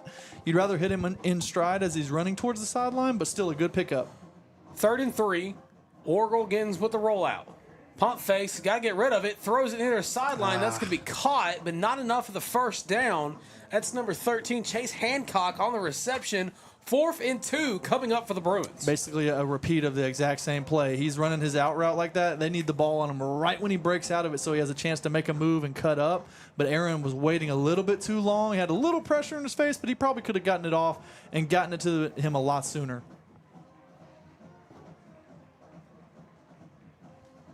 Fourth and 2 from their own 48-yard line. Orgel takes the snap, rolls out, pressure coming. He's got to get rid of it, throws it, and it's going to be incomplete. Turnover on downs. The Scots will get the ball in great territory. And Nick Vander West was coming after him and about got the sack. Credit to Orgel for getting the ball out of there, but just a lot of pressure.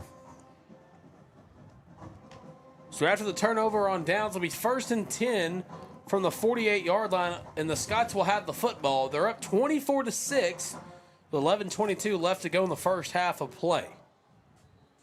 Of course, so far tonight, it's been the night of Buck Randall and Cannon Bozeman.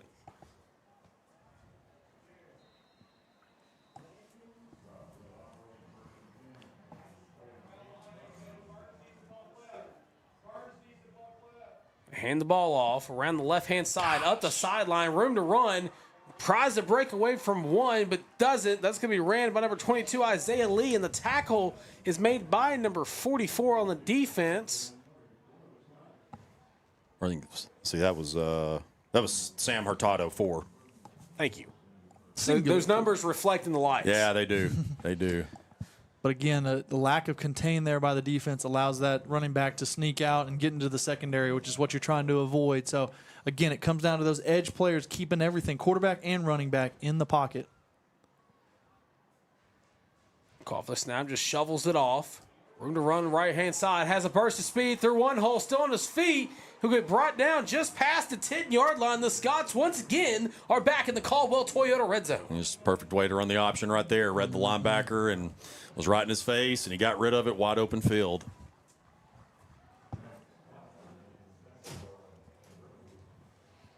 First and goal from the 9.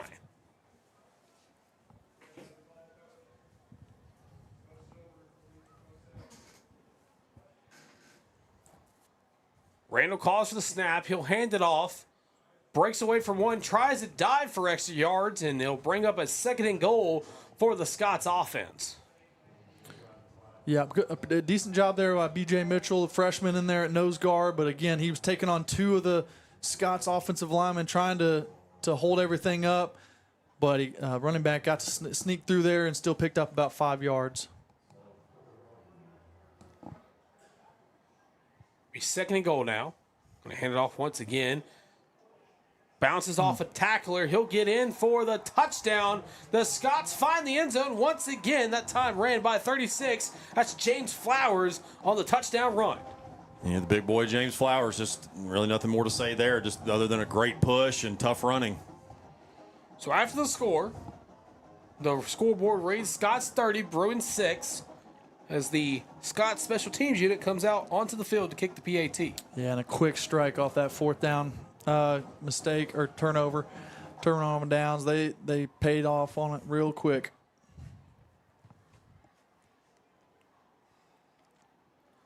Kick is up, and the kick's going to sail through the uprights and be good.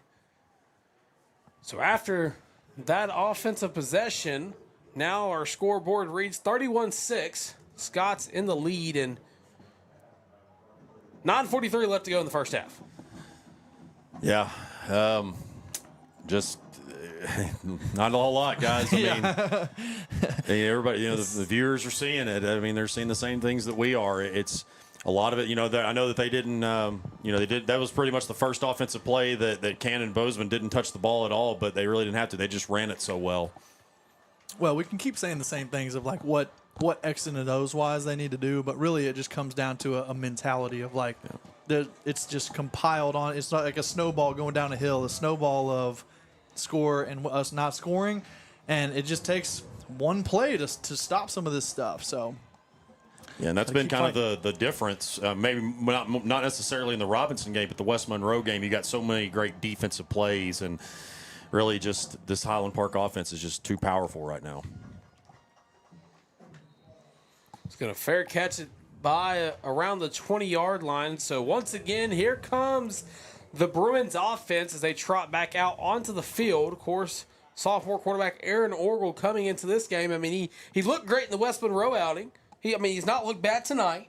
But the scoreboard reads a different story. And to those that just look at scoreboards, I mean, Blake, what kind of story is being painted here? Well, I think the difference to me, we talked about the PA defense playing so well the first 2 games overall, but the difference here to me is that Highland Park's offense is willing to sit back there and take deep shots. West Monroe was in an I formation most of the time, trying to make it very methodical and a slow game, but Highland Park is really spreading it out and throwing it.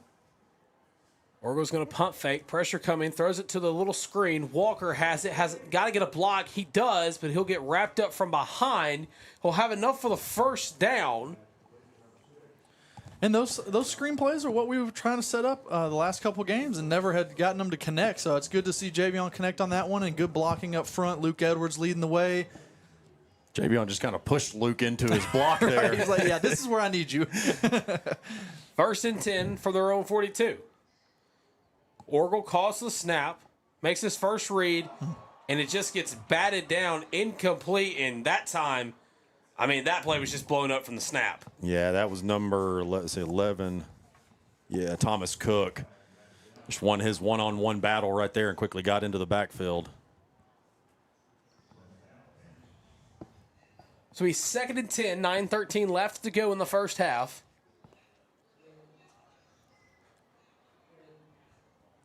Orgel going to roll. Zips it. That's going to be caught, but he's going to get hit pretty hard. And that's going to be tackled by number 27, Dean Dullen, the 6', 175-pound junior. And good concentration by Mason to keep his wits there and make the catch, even though he knew he was going to take a hit. He knew that corner was just sitting out there waiting on him, but a good concentration. 3rd and 2. Orgel just hands it off, trying to get away, but he's just wrapped up and dropped by number 11 on the defense. And that time, that play went nowhere. Thomas Cook is having his way on this drive. So 4th and 2, 8.5 left to go in the first half. Looks like Coach Lucas is going to keep his offense out there.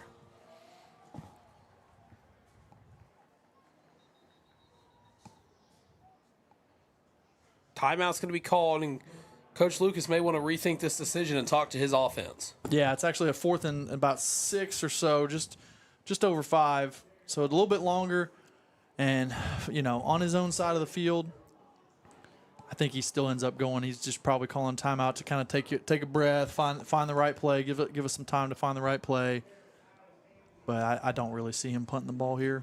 Yeah, I don't either. I think you pretty much have to go for it. It's 4-down territory just to try and get some sort of momentum. Yeah.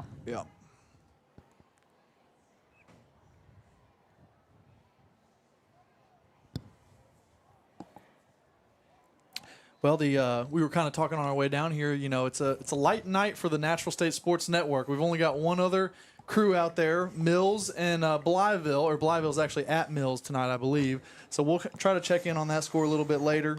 Yeah, week 3 is always that light week right before we get full into conference play. 4th and 6, Orgel calls the snap, pump fakes, throws it over the middle, and it's deflected, incomplete. Javion was crossing over the middle. Is that number 56? I think it's 50, 50. 50. So that would be, I don't have 50. Maybe it was 56. Somebody call the Popo. Well, we'll give it to 56, Camden Kramer. I'm not sure if that was him or not. He's listed as O lineman, so that'd be a great knockdown if it was him. Silly me. I didn't realize these were front and back. Benton Gordon was the one. Blake with the assist. Okay, there we go. Just don't shout out your college or high school, Kyle. Well, we usually don't have to go front and back, but when you got so many players, it turns into a 3-pager roster, which really hurts when you're printing them off. So 8-13, after the turnover on downs, the Scots get it in Bruin territory. Zips it to his receiver.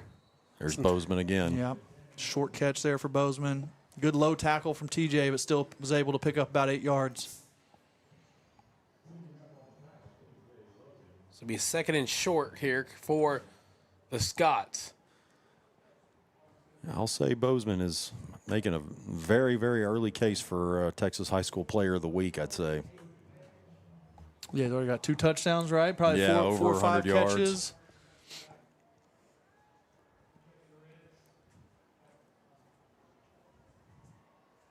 Randall's going to step up, throws a deep ball. That's going to be incomplete. Just couldn't find his man as it died right before it got to his hands. Incomplete. 3rd down coming up for the Scots. Yeah, looking for that wheel route out to the wide side, but a good job. I think that was the number 10 again. Yeah, number 10 for us. Tyler Galloway, who's stepping in at that outside linebacker spot, did a good job running with that receiver all the way out wide on that wide side. So 3rd and 3 from the 39-yard line of the Bruins.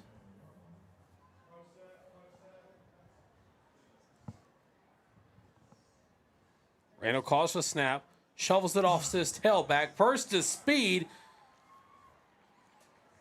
And Gosh, that's Isaiah Lee. Yeah, the second time they got Ussery. You know, Ussery did a little bit better job there of covering it up, but just didn't take the best angle in the world and helped him get that extra yardage. Well, really, that's just a great play call on offense, Yeah. and it's something you need to change up on defense because you've got that one player, but they've really got 2 runners. They've got the quarterback and the pitch man, as we do have a late flag come in.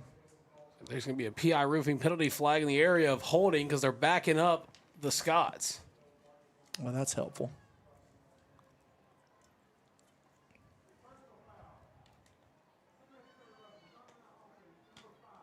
Well, I stand corrected. It's unnecessary roughness on the offense. Called it on number 5. I didn't Matthew really see White. that. Is White the running back? Yes. So, wow. I wonder if he did something after the play then. Because he was the one that ended up with the ball, right? I believe it was. Yeah. Or was that It was 22? Isaiah Lee on the it may have been carry. 22. Yeah. Okay, But so they maybe ran he a was 2 blocking. running back set. He may have been blocking and kind of went too far. So it brings up a long 3rd down now, 3rd and 9. Scots are making some changes. Isaiah Lee comes out. Matthew White stays in. He's sent in motion. Randall, the low man in the backfield.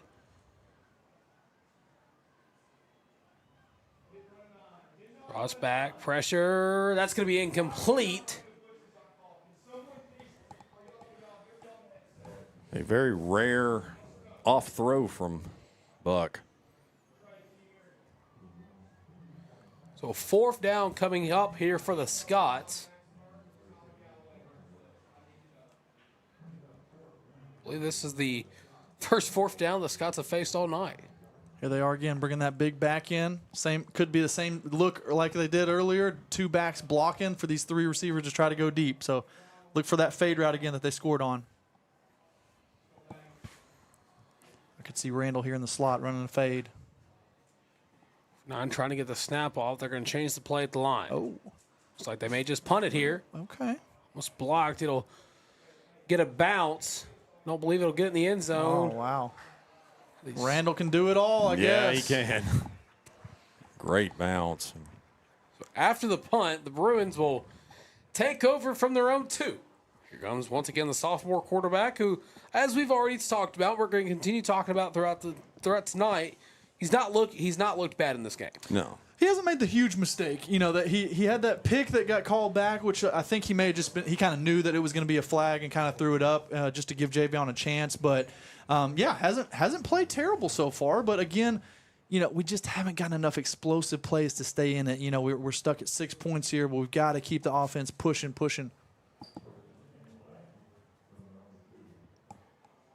So 7:06 left to go in the first half.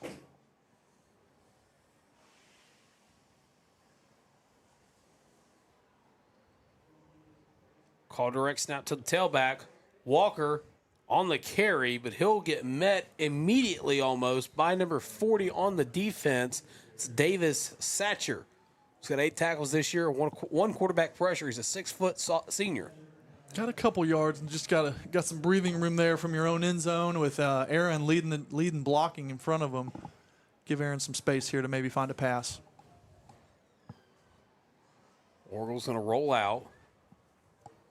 Zips it. That's going to be caught near the sideline. It'll be forced out of bounds. That's brought in by Mason Greathouse. And, man, I've really noticed that we're doing a lot of rolling out, whether it's both sides, left and right, but we're just not doing a ton of, like, pocket passing, standing there in the middle like we normally see out of this PA offense. So I wonder if that's credit to the defensive line pressure that they're expecting.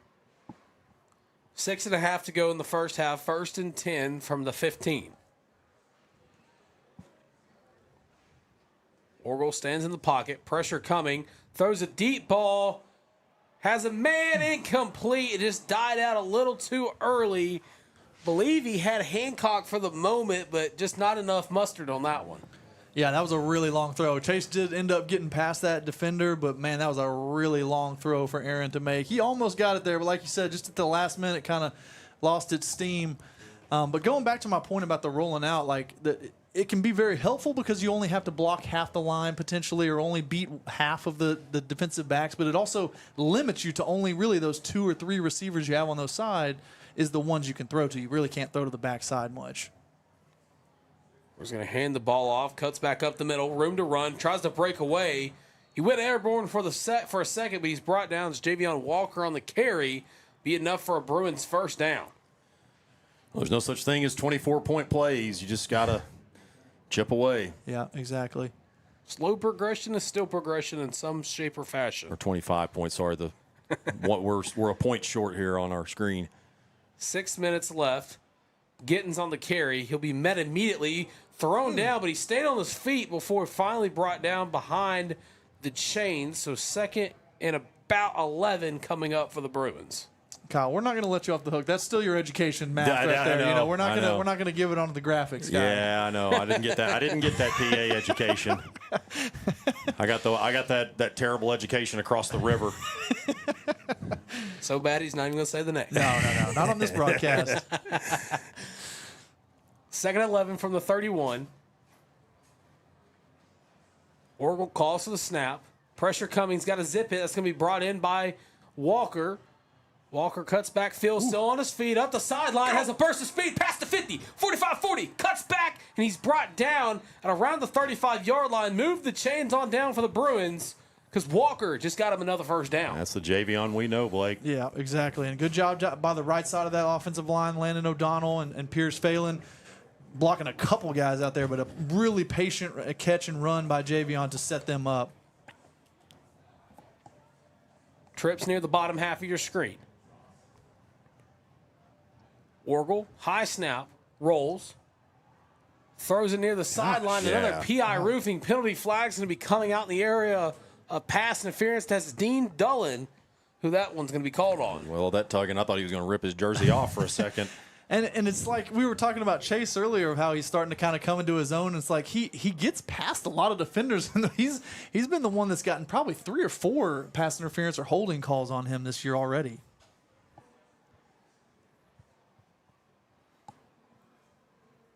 I didn't see the white hat. I guess they did call holding, right? Yes. Yeah. So 1st and 10 from the 25 after the holding. Still got kind of a one-on-one matchup over here with the corner. He may be able to work him. Orgel steps back, pressure coming, got to get rid of it. And I believe it's a fumble. It's going to be recovered by the Scots. The 50, 45, 40, 30. And he'll get wrapped up, just hit from behind. They're going to rule it a fumble. The turnovers continue. The turnover on downs, and now the fumble. The Scots will get it from deep in Bruin territory. Well, very good effort play there by Chase Hancock. That was about the only silver lining with just darting down the field to make that stop. But as you said, Tristan, just the turn that's piling up.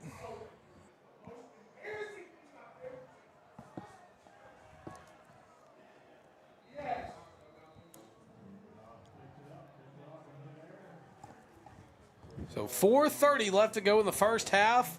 Big fumble recovery by the Scots as they look to be knocking on the door of the end zone in this possession here.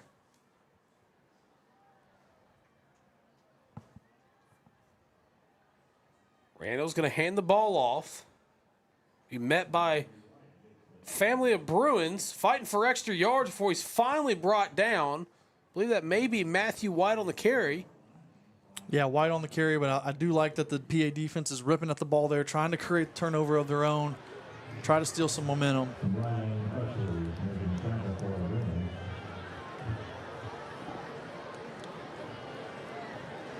4 minutes left to go here in the first half. 2nd and 4 from the 17-yard line. They're in the Caldwell Toyota red zone.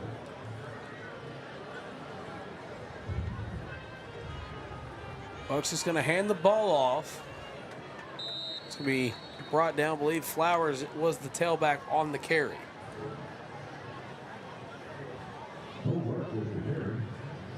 think that is the first running back I've seen wear 36 is like it's a running back number, but what was it? Maybe the bus was the last one. Jerome Bettis, baby. Man, I loved watching him play.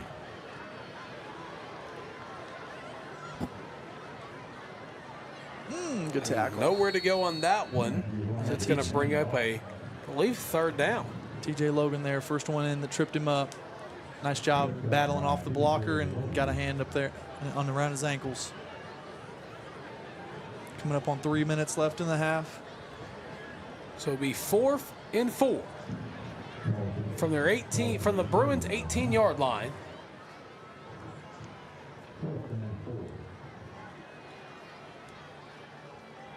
Looks like the Scots are going to go for it. Buck's going to roll out, and he's going to get hit hard. That is how you do it. Hopefully he's okay, but what a lick. Yeah, it was. Great job by the receiver to hold on even though he's down. Golly. We're going to see here on the replay. I'm not sure he got enough for the first down. Whew. Man. Hartford Low coming in. That's a Kaufman. That's a Kaufman Lumber hit of the game if I've ever seen one. Absolutely. And I mean, I was very clean. Just playing football, but like we said, hopefully this young man's okay out there. He is definitely shaken up. I guess with 2:40 left to go in the first half, as the training staff tends to the injured player, so he looks like he's getting up here on his own power.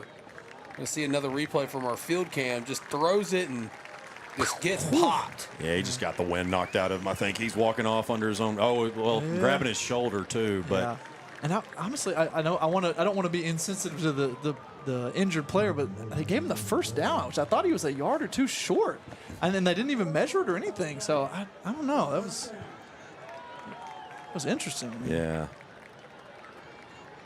We're going to see another replay here on the monitor, see exactly where he got brought down, and if we're measuring by the look of our monitor, and that is Cannon Bozeman that's just giving them fits tonight.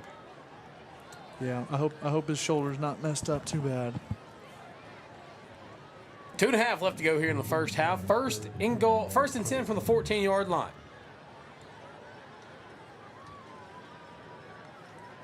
Randall going to roll out for the option. Got to close the gap there, and he'll be wrapped up and brought down. So number 5, Matthew White on the carry. Yeah, and a good job there by Max Burns chasing it down. And again, you had TJ Logan taking on a blocker and making the quarterback pitch it early. Gave Max an angle to track that running back down. As that'll mark the 2-minute warning or 2-minute timeout for my college fans out there. Okay, then. Now, guys, forgive my ignorance. Is that a rule in Arkansas? I know it is in Texas, but I can't remember if we do that in Arkansas. No, okay, I didn't think so. I don't think it is an Arkansas rule. And I was actually talking with Coach Taylor before the game because, again, like I said, this is UIL rules. Texas high school has a different rule set than NFHS that a lot of the other states are. So I was texting with him before. I was like, hey, remember to look up some of the weird rules they have. And I actually mentioned that in the Jesuit game last week, they took a 2-minute warning break, and I was like, that's really odd. I've never seen that before.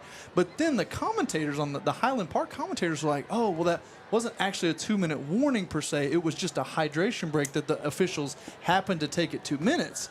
But now he just came on the mic and said that was the 2-minute warning. Yeah. So that makes me think it's more of an official 2-minute warning, which, again, at the stage of the game right now, maybe not that crucial, but could have been crucial if it came down to it of getting an extra timeout right there. Yeah, because last week in Louisiana, they were running the clock. They were doing all kinds of different things we were confused about. This is the first thing that we've seen maybe a little bit from what we're not used to. So 2nd and 11. Pressure coming. Still on his feet. Got lost in the sea jerseys there for a moment from my viewpoint. Yeah, TJ Logan, first one in there. And again, number 10, Tyler Galloway stepping in at that outside linebacker spot. But good job sticking his head in there and adding on to the pile. 3rd and 9 coming up. Scots are looking to their wristband. 90 seconds remain here in the first half.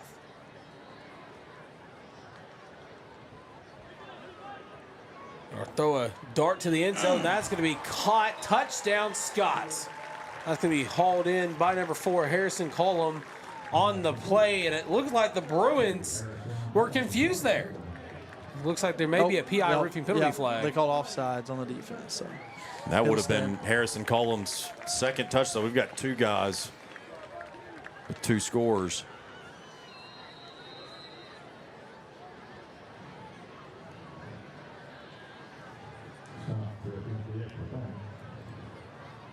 So after the touchdown, it's now 37-6 with the PAT making it 38-6 with 1:20 remaining here in the first half of play.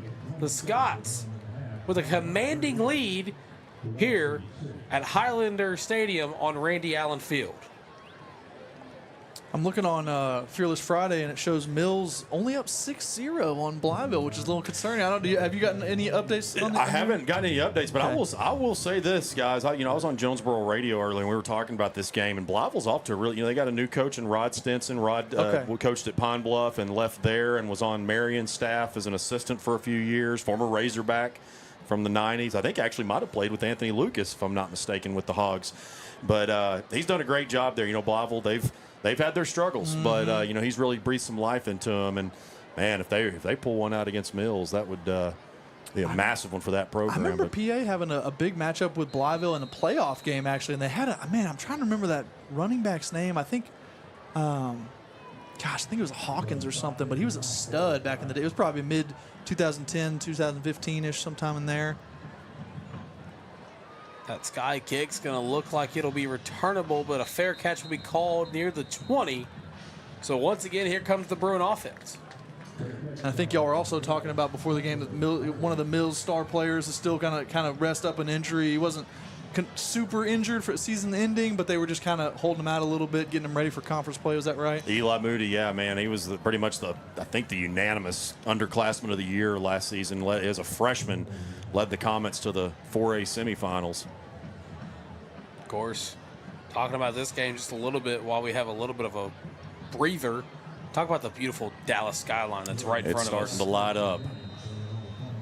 I know. I like those blue lights on the lightings as well, light poles. Or we're going to roll out PI roofing penalty flag. Excuse me, no, it didn't. His arm got hit. Thought a penalty flag came out, but it's just a reflection in the glass here in the press box.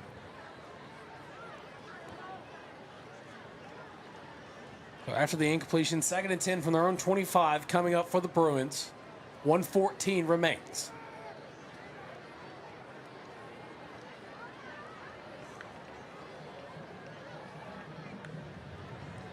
Orgel drops back, throws it. It's going to be caught by number 6, Javion Walker, on the reception. Brings it up 3rd down for the Bruins. Yeah, I heard you kind of cringe there for a second. I thought he was about to take a shot. I was like, oh, Hartford boy. Low happening right there, but luckily it wasn't. Well, he's probably going to come down with it, but he's going to take a hit. Yeah. But wasn't as bad as we thought it was going to be. 3rd and 7 from the 28. Under a minute to play here in the first half.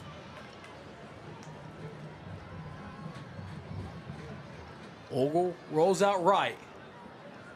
Stops, throws it, and that's going to be intercepted. The 27, that's Dean Doolin. He had almost had one earlier. Came down with that one. Yeah, it was so congested over there. We put 4 receivers to that left side, and we were rolling out to that side as well. But I think the rollout just brought all the defenders that way, and it was just really congested for Aaron to sneak a pass through there.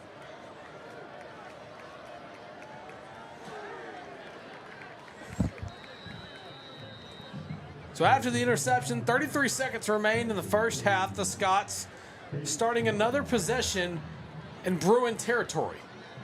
Up 38-6.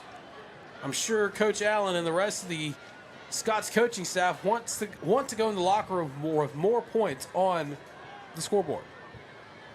Hey, they don't have to, you know, Coach Allen, just take it easy.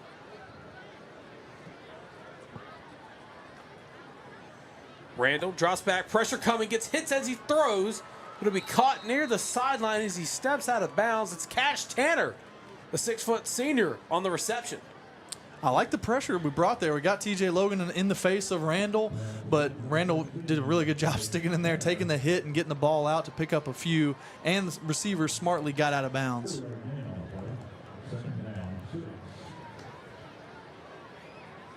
Second and 6. The clock stops as the receiver got out of bounds, so there's 28 remaining.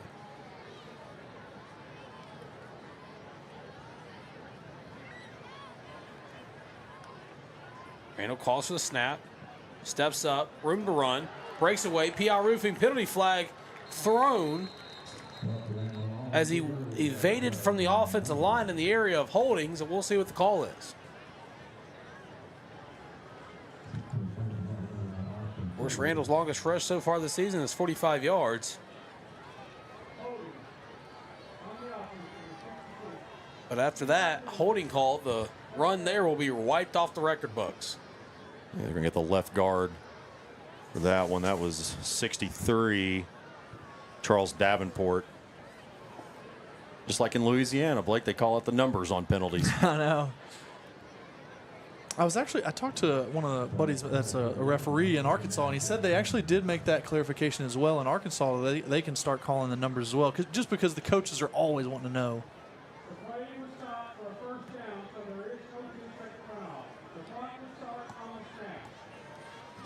So the clock will start on the snap. Glad the white hat clarified that, because last week we did not have clarification. Right. So 2nd and 16 from the 44.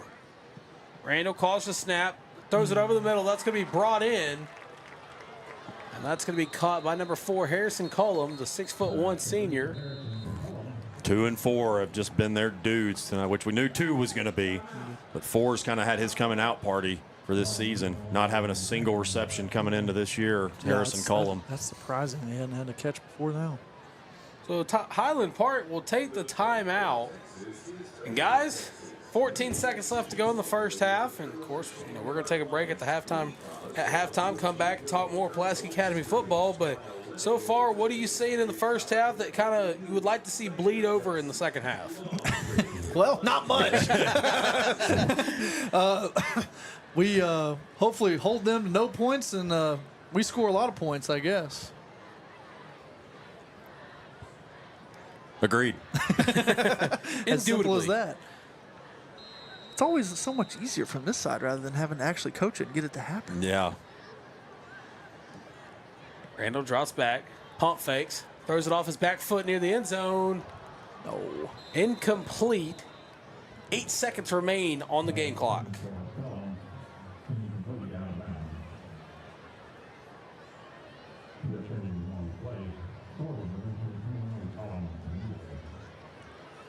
Looks like they may take one more shot and still try to leave one second on the game clock for a late field goal potentially.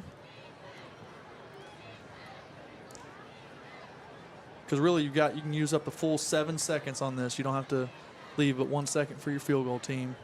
So I'm sure he's communicating that to Buck. Hey, you can take your time a little bit, but if it gets late in the clock and you feel it counting down, just throw it away. Yeah. You could delay a game. Well, that's not going to help much.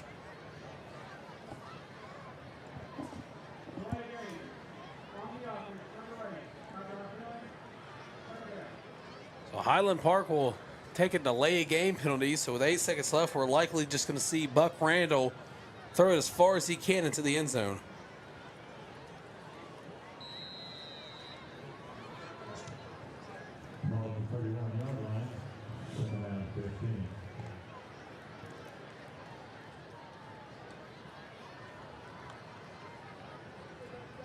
Randall, pressure coming, steps up into the pocket, throws it to the end zone, and he drops it.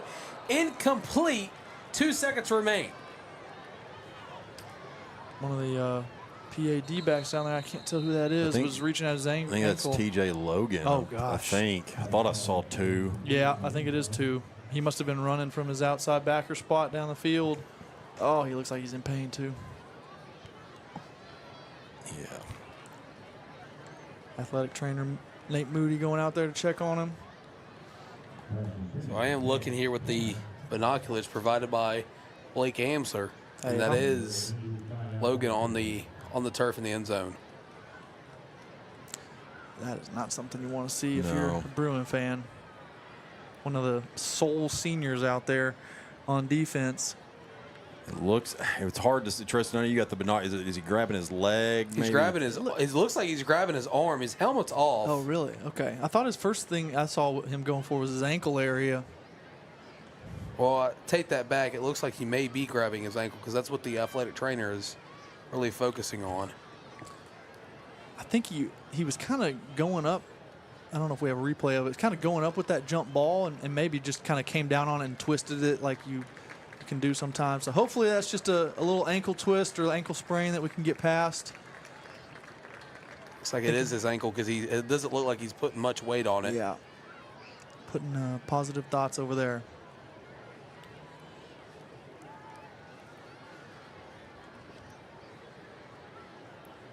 So he'll be helped off and he's just going to go to the locker room and take his halftime break early. Luckily, PA's locker room's over there on the far left side, so he's actually really close to it.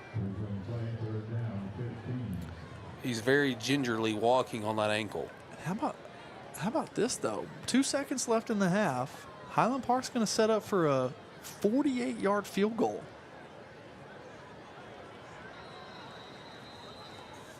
So the last play of the first half is Highland Park tries the long field goal.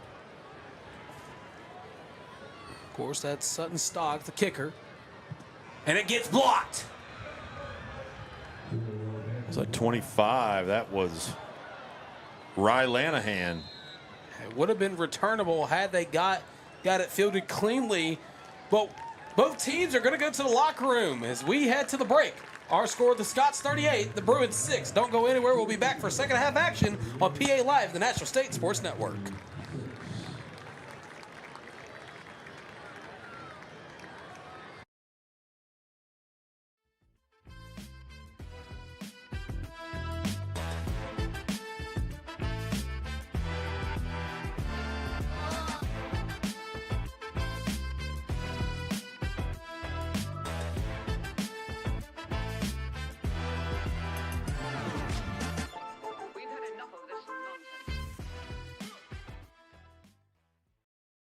A warm first day greeting from an experienced and dedicated classroom teacher. Instruction and curriculum that ignite a student's passion for learning from early childhood through graduation. Fine arts, athletics, and extracurricular activities that expand our students' horizons and enrich their lives.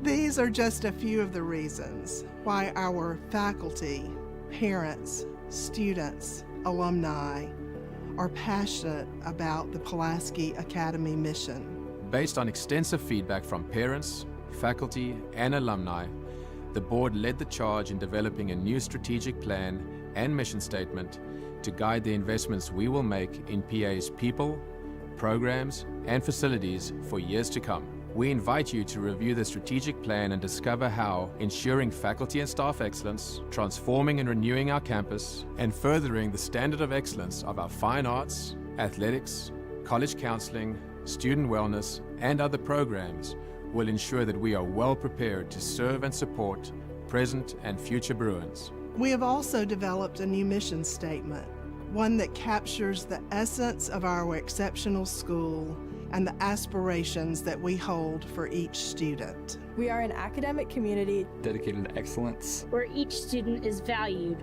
challenged, and empowered to achieve. Building on our rich tradition of excellence and the dedication of our PA community, these are great days to be a Bruin. And the initiatives outlined in this strategic plan ensure that the future looks bright for our current and future Bruins.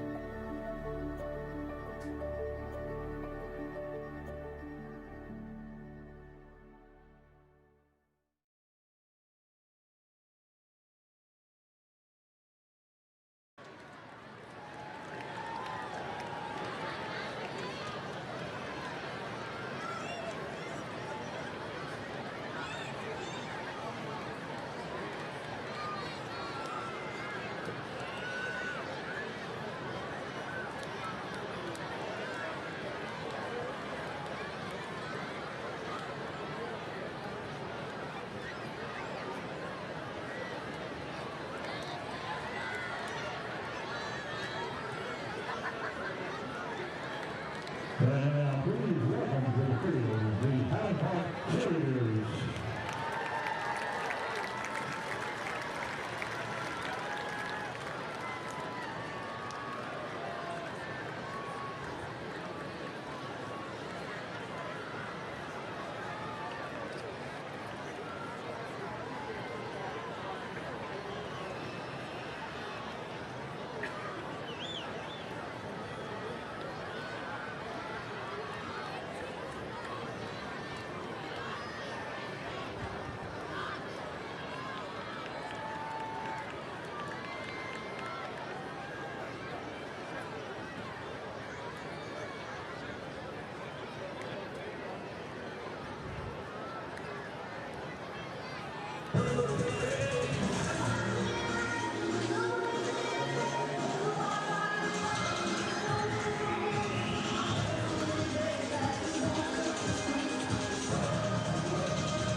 Ladies and gentlemen, welcome to one of the best halftime performances in the state of Texas, featuring our Highlander Band. Your Highlander Band is an elite ensemble in the state of Texas, boasting an impressive track record that includes 3 UIL State Marching Band Competition finalist appearances, a State Marching Contest silver medal, a TMEA State Honor Band runner-up finish, as well as an award-winning drumline, color guard, and of course, our historic Tigers. Tonight's performance is brought to you by our sponsors, the Alita Corporation and the Alita Individual Families, Fabulous Capital Partners, the Stanwood family, the Tafel family, the Schmidt family, Chelsea Corner, the Kahn family, Dallas Oral Surgery Associates, the Pike family, Johnson Equipment, and the Graham family. Let's shift our focus to the shining stars of our band program. Each week, we pay tribute to the best of the best. Our section of the week is the Highland Park Drumline. Our freshman of the week is Alex Cameron. Our upperclassman of the week, Sean Grant. Finally, our guard member of the week is Raleigh LaRue. Our featured twirlers are Christine Patterson and Minnie Tafel.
Now brace yourselves as the Highlander Marching Band, under the field direction of drum majors Hayden Rice, Mitch Dauphiné, and Ian High, deliver an unforgettable performance of their 2025 competition show, Am I Dreaming?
The director of bands for HTIC is Mark Nicholson. Associate Band Director Allison Groser and Percussion Director Keon Murphy. Our Color Guard Director is Danny Martinez, assisted by Isabel Robbie. Our amazing field staff are Sarah Oliveira, DJ Ball, and Avery Turner. We must acknowledge the unrelenting support that fuels this phenomenal ensemble every day. A round of applause to our steadfast band boosters and a heartfelt salute to our Highland Park administration for their unwavering devotion to the Highlander Band program. Your support helps create the magic that propels these students forward as they learn vital lessons and forge indelible memories that will last a lifetime. We also want to thank our phenomenal community, whose enthusiasm turns every performance into an unforgettable experience. Your cheers and spirit.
And welcome back to the Equals Carpet One halftime show here on Randy Allen Field. And guys, we've had a one-sided first half so far, but the game's still young. Yeah, that's right. And one thing that I know that probably a lot of our viewers are asking back home in Arkansas, is there a running clock sportsmanship rule? There is not in Texas. So one thing that we've seen, if we're talking about silver linings here, and Blake, you know this as a former PA player, former PA coach, you can't ever count this team out. We've seen them come back from a lot of big-time deficits. Look, let's be real. It's not looking promising right now, but at the same time, you see the coaching staff over there clapping, trying to keep their guys up, and I think that they'll still continue to play hard. We'll just have to see what unfolds. Yeah, good news and bad news. There's going to be a lot of time on the clock the rest of the 2 quarters, so enough time to come back if that's going to be in the cards. But if not, a lot of time to more bad stuff to happen. Yeah, and we got a little bit of time before the second half begins. I want to thank everybody for tuning back into the second half here on the Natural State Sports Network, PA Live. Respectfully here in the booth, Tristan Harlen here with the, of course, former offensive line coach Blake Amsler and the always infamous Kyle Sutherland. And guys, I just kind of want to get your thoughts on the first half and what exactly that PA needs to do in order to clean up for the second half. Well, I mean, again, it goes back to some of the stuff we were talking about earlier. Create explosive plays, but how do you do that? You got to think about how do you get your receivers more open than what they are. We've gotten a couple open receivers. You had Javion down the seam a little bit. You had Mason on a free one that just went over his head.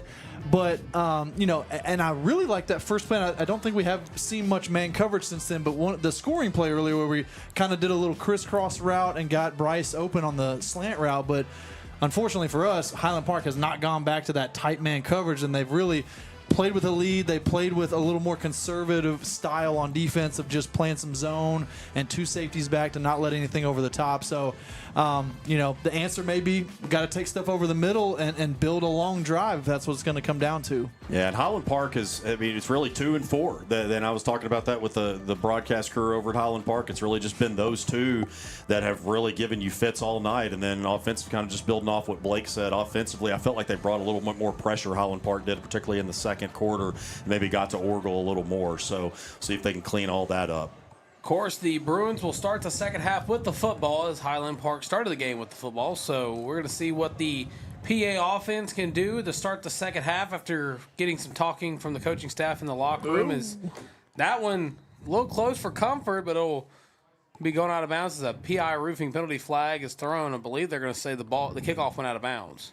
Yeah, that was a tight one for the ref because that ball bounced straight up in the air, and Greathouse actually realized it and made a smart play to go grab it. I think they're now talking of like, hey, did Greathouse catch it inbounds? Because if he caught it inbounds and ran out of bounds, then that would not be a penalty. Of course, we're waiting the call from the White Hat. He's trying to get his headset working. Yeah, so I think I heard him say he did catch it inbounds and then ran out of bounds. So they are going to wave that flag off and just take it where he ran out of bounds. Right at the 20, though, just like a touchback. So 1st and 10 from the 20. Orgle back out onto the field as the starting quarterback for the Bruins. He'll stay in the pocket, pressure coming, throws it, and it's almost intercepted. Did he catch it off the bounce? Yeah, Max Conine. You need luck plays like that to make a comeback. All right, let's just keep bouncing off our own players and see what happens. Let's see the replay here.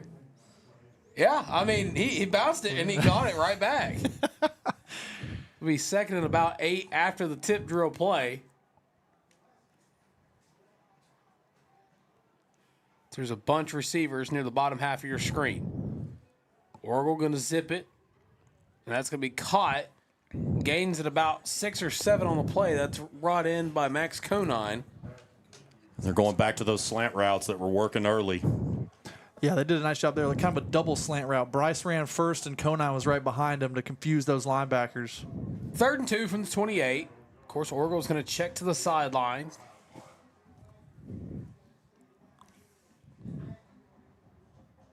Orgle going to stay in the pocket. Pressure coming. He's got to get rid of it. And he just throws it away. They're going to signal incomplete earlier in the game. He had a play like that where the ball got away from him as a fumble. So bring up 4th and 2 for the Bruins offense. And talking about getting pressure, Thomas Cook, 11, he has really been the driving force behind that, really since the second quarter. I'm curious if they'll let Aaron run here in this 5-wide set. 4th and 2 from the 28.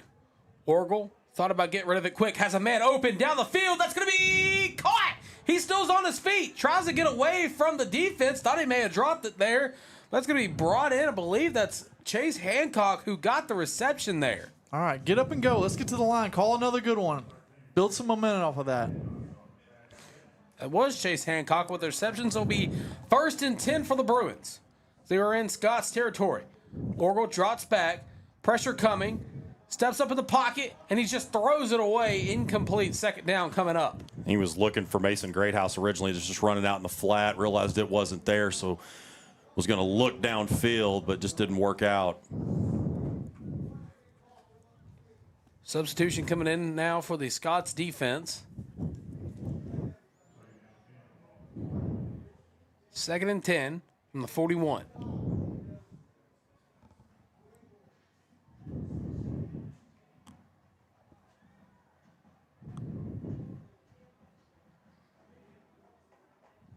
Sends a man in motion. Orgel going to roll out, throws it off his back foot, and that's going to be incomplete. Just overthrew his intended receiver by a hair. Yeah, Max was upset that he didn't make that play, but again, that was going to be a really tough catch. That ball was high and hard, and a linebacker right underneath that made Aaron throw it like that. Still going to be a really tough catch. So 3rd down coming up. Orgel stays in the pocket, throws it. That's going to be caught by Hancock. Hancock possibly is just going to be short of the 1st down marker. Yeah, it looks about a yard short. 4th down coming up.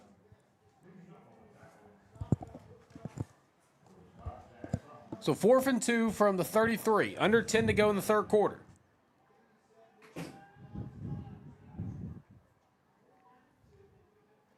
Orgel, pressure coming. He's got to get rid of it. Throws it. Has a man incomplete, but a PI roofing penalty flag. 2 of them is going to come onto the field. No doubt about that, and we'll take it. It's so interesting because we just got done saying as we were coming back from the halftime break of how Highland Park has not come up in their blitz look and played man coverage. And what do? 2 or 3 plays in a row here that we've taken advantage of.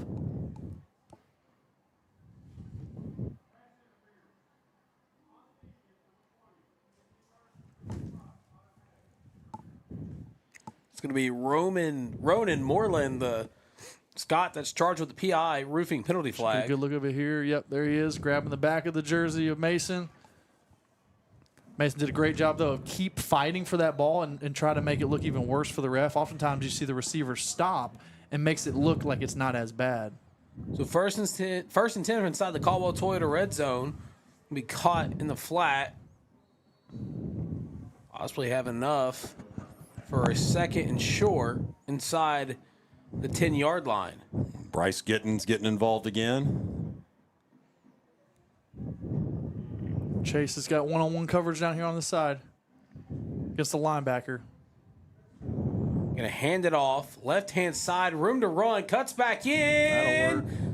Touchdown, Bruins. Great drive. And a great job there by Javion to cap it off. All you can do is 1 touchdown at a time. See what happens. When in doubt, find number 6. So after the touchdown, makes it 38-12 with 9:13 left to go in the 3rd quarter of play. The Bruins are going to go for 2 here to make it 38-14. Orgel going to throw it quick. That's going to be incomplete. Just overthrew, I believe, Chase Hancock on the 2-point conversion. The try's no good, but hey, the Bruins got back into the end zone. Yeah, it was a good drive. And again, we got one big explosive play early on, but then a couple of good plays to put together, and then you add on the penalty to that, and then a nice run by Javion and a good blocking. I want to call out the good blocking on Javion's touchdown run.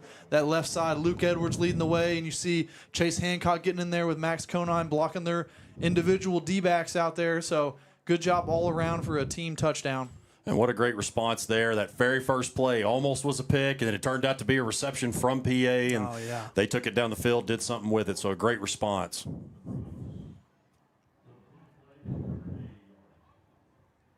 We wait the kickoff here from Pulaski Academy. It's been a little dry on onside kicks, and what did I say? They come in bunches, so can we throw something together?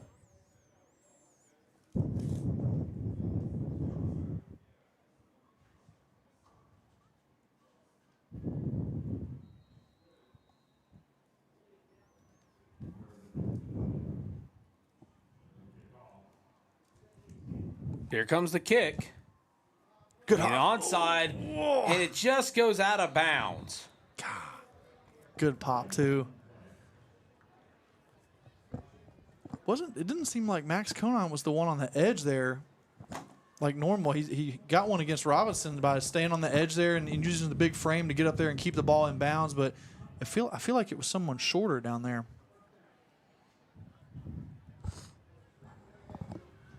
So after the PI roofing penalty flag, where the flag goes out of bounds.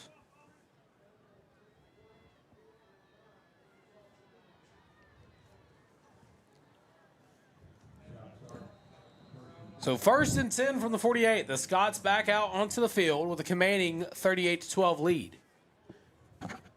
Hand the ball off, up the sideline, room to run, breaks away from one. He'll get brought out of bounds. Believe Matthew White was the Scot on the carry.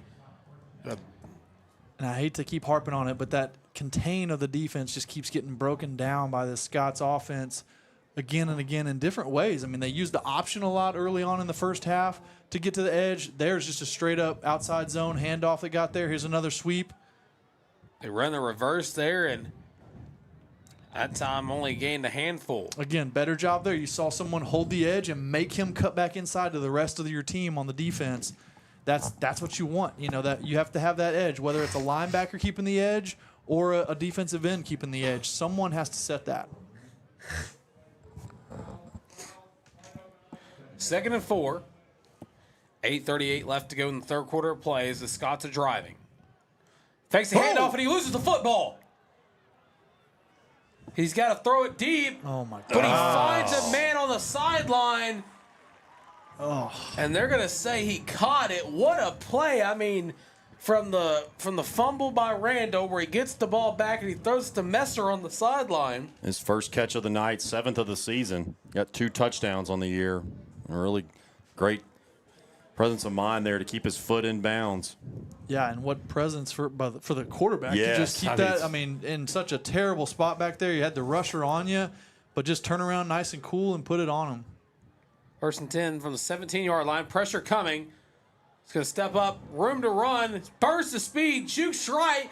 And he's going to walk into the end zone. Touchdown, Scots. Wow. Well, we called out Randall's legs early on. We hadn't seen him too much yet, but there it is for a dagger of a score. That's just, golly, that hurts, man, because you had the chance to. I know that one play, regardless if they would have got him in the backfield, that's just one play, and you got to stop them completely. But, yeah, just a gut punch. Yeah, to go from that over the head snap, potentially a huge sack for PA defense, turns into a huge catch and then a huge run and for a touchdown 2 plays later.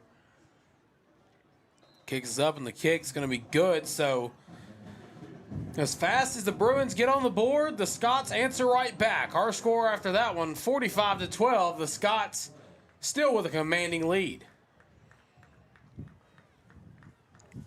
And that took less than a minute for them to respond. Yeah, I'm impressed by this Highland Park offense. They even from when we played them back in the day, I know Coach Allen was still there at that time, but their offense seems to be a lot more aggressive and down the field trying to attack the defense, which I applaud them for. And this, I don't know if we said this in the pregame or not. This is the defending, I think it's 5A Division, because you got Division 1 and Division 2. I believe it's the 5A Division 2 state runner-up, one of those. Nonetheless, they went to the state championship last year. Exactly, and they've done it plenty of times before. And that 5A in Texas is a very competitive league.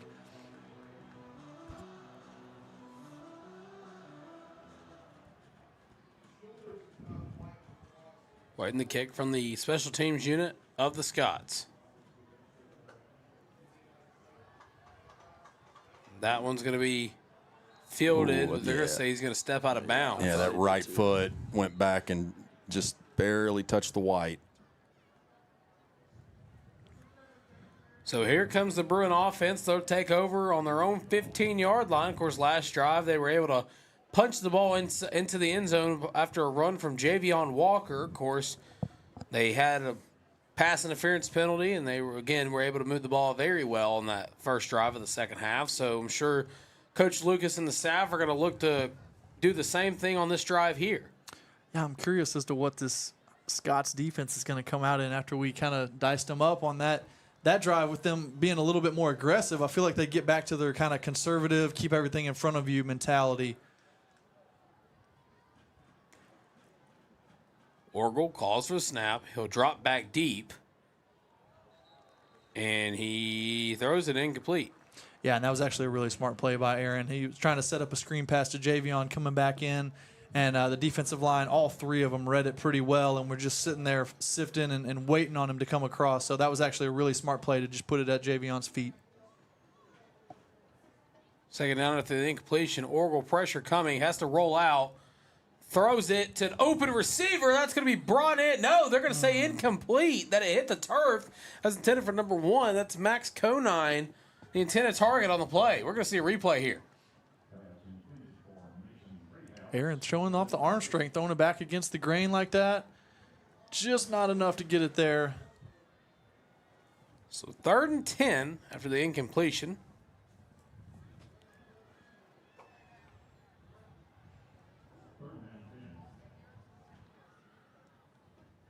Pressure coming. Orgel's got to get rid of it. Has an open man, but it's intercepted. Once again, the pressure from Thomas Cook. Got that. Just threw it in the defensive back, jumped on it, read it perfectly, and jumped on it. Yeah, when you can get a three-man rush to get there that fast, your D-backs have free reign to just go attack those passes. So after the turnover, the Scots will take over in Bruin territory. They're up 45-12.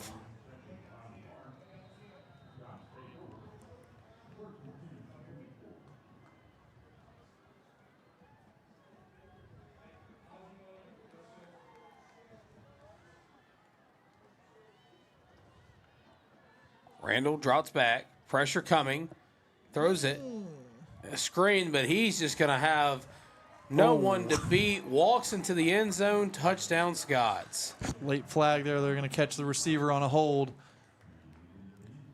So PI roofing penalty flag will wipe the touchdown off the board. Yeah, that really bailed us out. That was a perfectly lined up screen pass. Got 2 linemen out on only 1 defender out there, and they made that block. But luckily for us, that receiver grabbed a little bit too much jersey.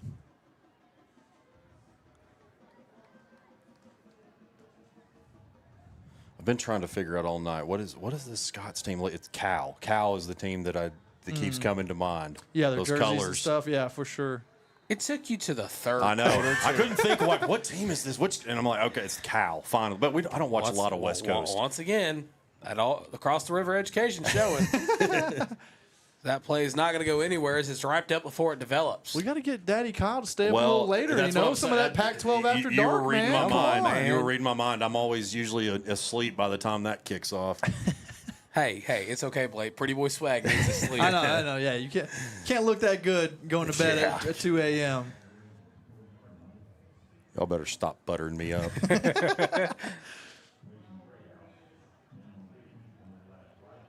Tight formation. Look for them to take advantage of the outside corner routes here.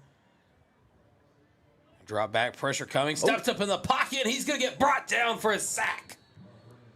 Ussery, I think, was the first one there. Nice job coming around the end. Nice job with his hands, knocking down that offensive lineman's hands and getting to the quarterback for his, I think, his 2nd sack of the night. Yeah, I think it is number 2. They've been in position for a few, but Buck has just been able to scramble out. He's really shifty.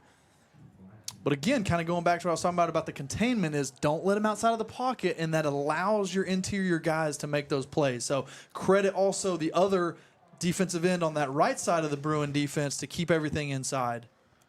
3rd and 10 from the 25. Randall's going to drop back. Pressure coming. Going to find his man. Nice It'll tackle. be wrapped up in open field territory before he gets anything. And that's Tyler Galloway once again. He's came in. I know this is I think this is his first game starting this year, filling in for Andrew Manning. But a great wrap-up tackle there. I like what I've seen out of him so far. And keep in mind, this is a defense that's without T.J. Logan right now that went down with that injury right before the end of the first half. I forgot that. So that's another linebacker they're down because Manning's out as well. I guess Max Allison moved out to the outside backer spot where TJ usually plays. And they then put Sam Hurtado in at safety. 4th and 5. And they're going to find a receiver on the sideline, but he bobbles it incomplete.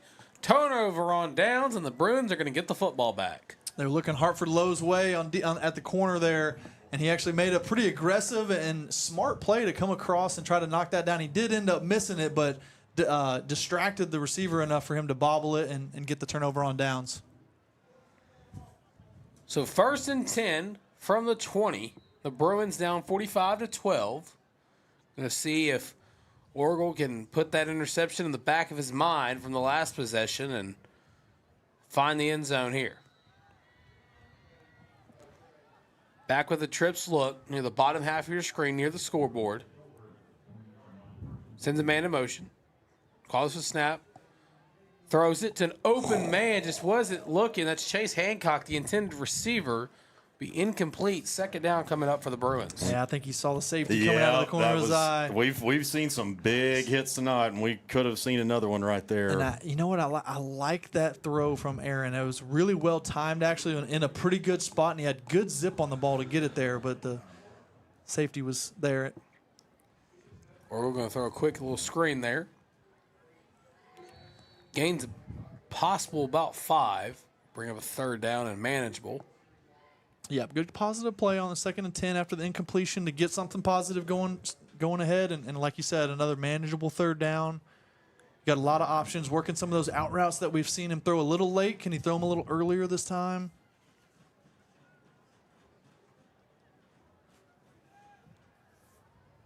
So 3rd and 4. Orgelson's a man in motion, looks, throws it. It's going to be caught. Get upfield. Trying to get upfield, but it'll be brought way back from where the ball was thrown. So bring up a 4th and 1, looks like. Yeah, that was a pretty generous spot, I feel like, to get him for 4th and 1. I'm still curious if they'll trust Aaron's legs. I know, already being kind of working on our backup quarterback situation, but they have a really light box in here. They really only have 5 defenders inside when we're empty like this, so it's 5-on-5 up front. Orgel looks to the side for the check. Calls for a snap. He's going to take off himself, but he'll be met in the middle. Turnover on downs. Well, they tried what I said, but didn't execute it the best. Yeah, it was just all blue and yellow in front of him.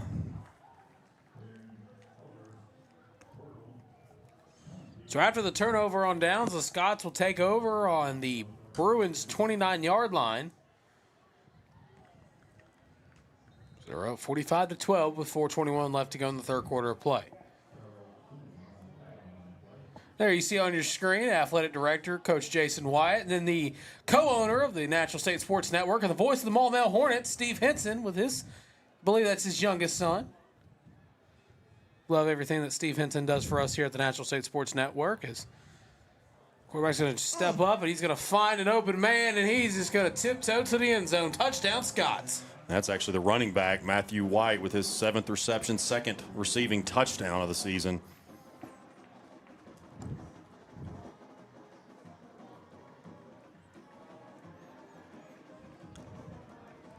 So after the touchdown, our score 51-12.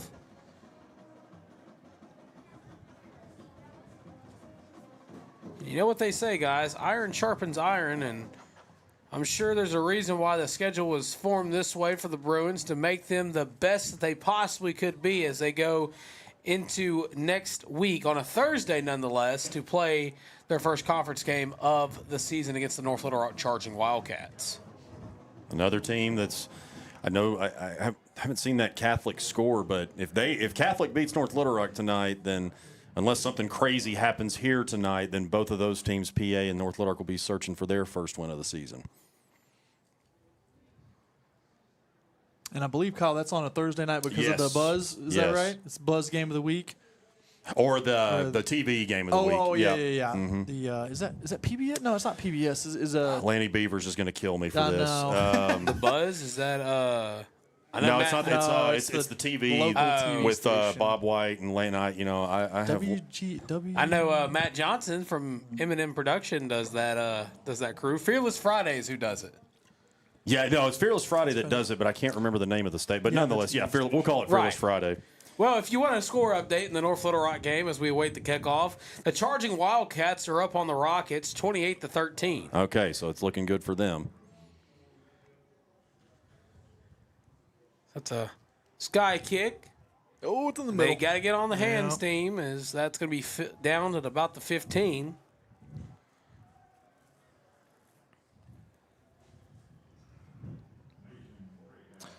One thing to kind of keep in mind, I know as this game kind of gets out of hand a little bit as a 40-point lead, but another thing to think about with is that Aaron was going to be the JV quarterback with William being the starter. And when William went down, Aaron has to move up. They really don't have a JV quarterback set aside. But so, you'd love to maybe, if this was your starting quarterback traditional setup, you'd love to possibly get your backup in there. But really, I'm not sure who that is. Probably Chase Hancock. Yeah, we saw that. But do you want to put one of your top receivers? Speaking of. As he gets a first down reception there. And while we have a quick break in the action, let's talk about our Caldwell Toyota PA Core Value Student of the Week, Salma Eid. Congrats to the Caldwell Toyota Core Value Student of the Week. Salma serves as Senior Class President, Student Council Vice President, and is heavily involved in extracurricular activities. Salma has spent significant time researching and mobilizing young voters in Arkansas and has written articles and been interviewed for TV news on her work for Get Loud Arkansas. Mr. Bill Toppich, our esteemed senior thesis teacher and Model UN Nation sponsor, praises Salma for embodying, quote, the essence of our core values. Starting with excellence in everything she does, he rates Salma as, quote, one of the most caring and conscientious students I've ever encountered in my career.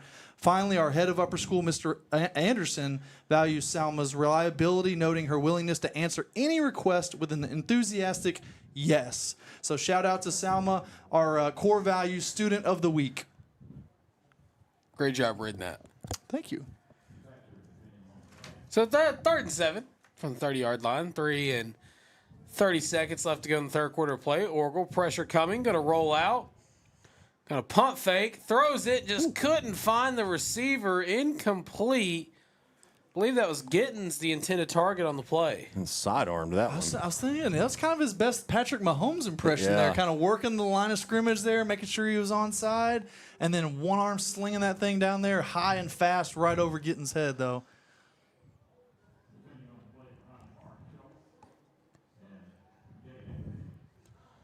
So 4th and 7.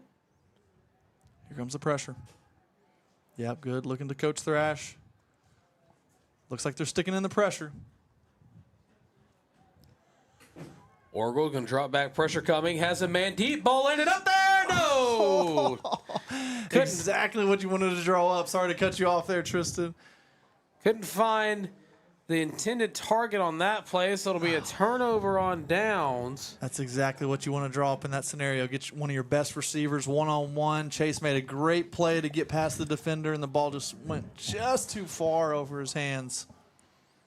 Chase Hancock, the intended target on that one, and it'll fall to the turf. So seems like nobody can get past the 30 or the 20. It's been back-to-back turnover on downs. And hey, look at that. There's the beautiful Dallas skyline. So we're not far from downtown, the downtown area, here at Highlander Stadium on Randy Allen Field. We run up the middle. We'll gain about 8 or 9 on that play. It's Isaiah Lee on the carry. Of course, shout out to our amazing crew here tonight. Of course, Steve Henson and his family made the drive down after baseball practice last night. Of course, Will Watkins, our producer, and Avery, our cameraman, who rode down with me and Blake. He had fun experiencing Buc-ee's for the first time. Oh, yeah. Buc-ee's. Got him a Buc-ee's license plate to put in the collection.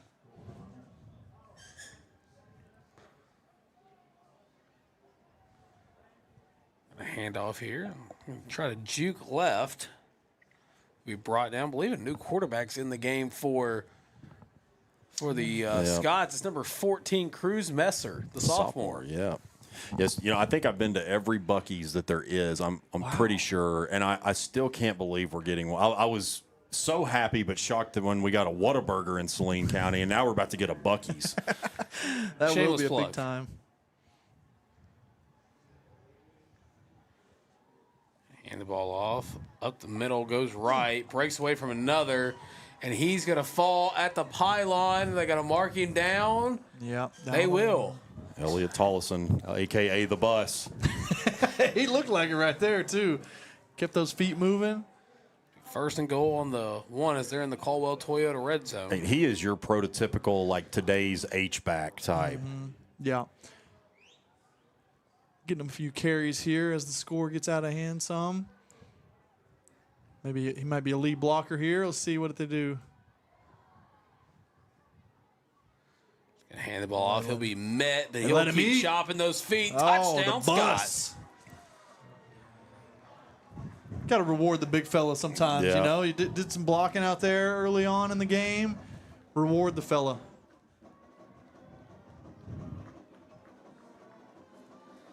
So after that touchdown, makes it 58-12.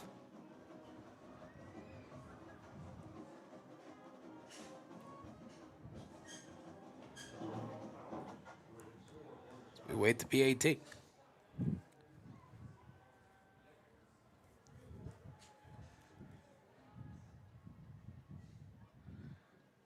Kick is up, and the kick's going to be no good as it doinks off the upright. Doink. I think that may have been actually a different kicker in there. They were trying to get some reps. The exchange wasn't good either. The holder kind of fumbled it some and got it down late. Boy, doinked it. So the score remains 58-12 with 1:27 left to go in the third quarter of play.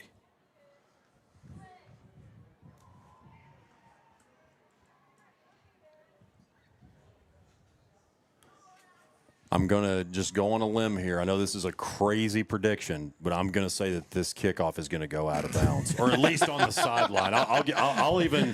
I'll give myself even a little more breathing room here. It's either going to go out of bounds or it's going to be right on the sideline. Putting big money on that one. Yeah. That's why we bring you into the broadcast column for stuff like that. Gambling big time on that I one. like that.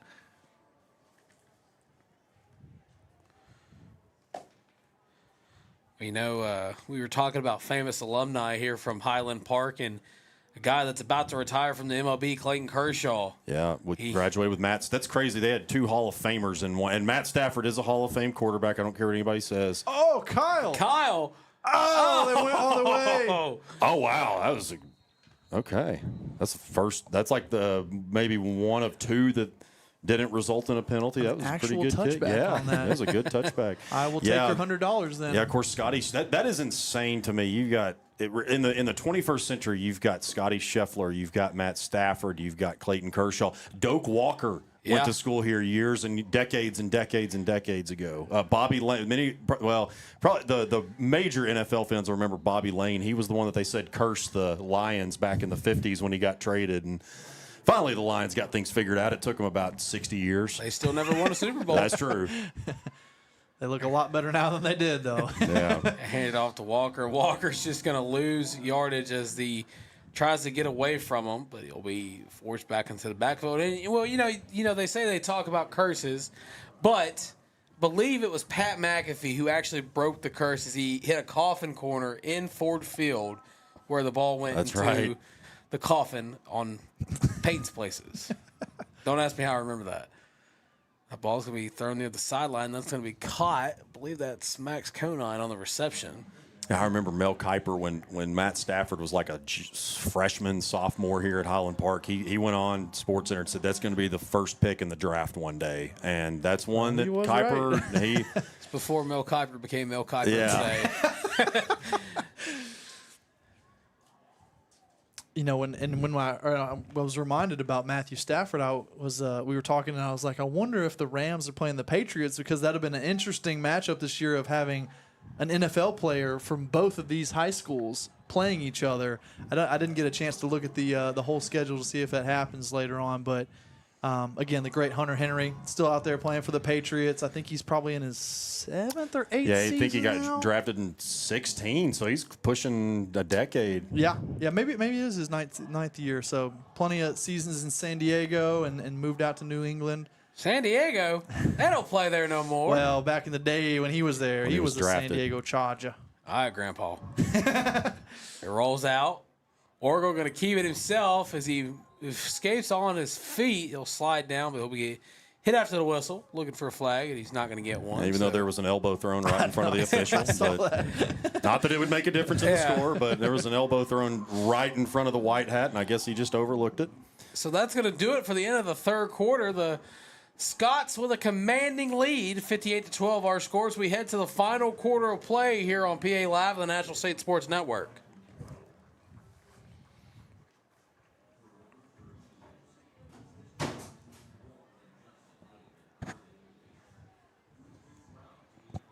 And guys, I mean, I gotta ask. You know, at least there's been more positives in the third quarter for the offense. And I gotta ask, what do you guys think about that? Well, just that's the thing too. Is look, I don't know that Blake took a lot of butt kickings playing for PA in high school, but I took one or two, and that's the biggest. There was one in particular where we just quit. I'll straight up say it. I quit. A lot of people did, and I'm just going to be completely honest with everybody. And you're not seeing that here, and you wouldn't expect that to see that with this team. They're going to consistently fight. And look, guys, I know I say it, and I know this may just kind of sound like broadcaster speak, but like after this, it's a whole new season. And yes, the 7A Central is a very tough league, but you know, you're going to have a fresh start in conference play next week. Just do what you can tonight. Give great effort. Orgles going to find a man in the receiver, and he's throwing that after the whistle, and a PI roofing penalty flag is going to be thrown. That's going to be caught by number 7, Mason Greathouse, on the play. Yeah, hit him or threw him down way outside, so that'll be another 15. We were talking earlier kind of at the halftime break of how great the crowd was from PA. I mean, obviously Highland Park has gigantic stands here that span from really goal line to goal line, the entire visitor side. And but I thought PA traveled pretty well there. I mean, we had the interior, 30 to 30 filled up pretty good. It had a pretty good crowd at West Monroe last night. I know that wasn't quite as long of a trip, but had a good crowd there. Obviously, that game meant a lot to Coach Lucas being back home in Louisiana. Got to see his family and friends there. Well, for those that care, North Little Rock has a commanding 34-13 lead over the Catholic Rockets. Blake tried to open the window here for some natural sound, but it was a little too loud. No. We're very natural on this network. Our sports are natural. I'm not used to a big and loud band so close to us right there, so sorry about that, folks. 11:38 left to go in this ball game. 2nd and 10.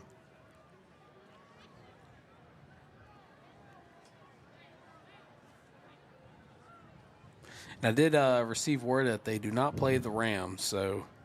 Dang. Well, hey, at least each school's got an NFL player out there and active. That is very true. World's going to fake the handoff, throws it into coverage, and that's going to be incomplete. 3rd down coming up for the Bruins. Yeah, kind of what you were saying a second ago, Blake. I think as far as backups go, Chase, I know he takes some snaps in practice. I think Wynn Wilson might be another option. Yeah, but he got they gave him kind of an end-around pass in the Robinson game, so they trust him to throw a little bit. Orgel's going to pump fake, throw it on the sideline. That's going to be caught by Mitchell. Mitchell's going to go out of bounds, but he'll have enough for the first down, so the Chains are going to move on down. I'm also kind of thinking in my coaching brain is like, we need all the reps we can get. Absolutely. let's keep these guys I'll tell out you, here. Mitchell is work it. one that if they can really get him going, that's going to be another dimension. He is a burner, and they can really get him going in this offense. That's going to be a really great weapon. Orgel immediately throws it near the sideline. That's going to be incomplete, intended for number 7, Mason Greathouse.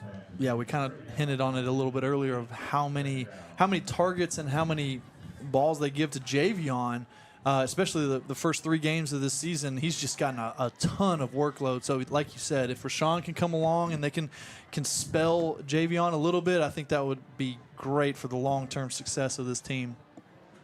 So 2nd and 10 from the 21. Orgel's going to call for the snap. Steps up in the pocket, carrying it himself.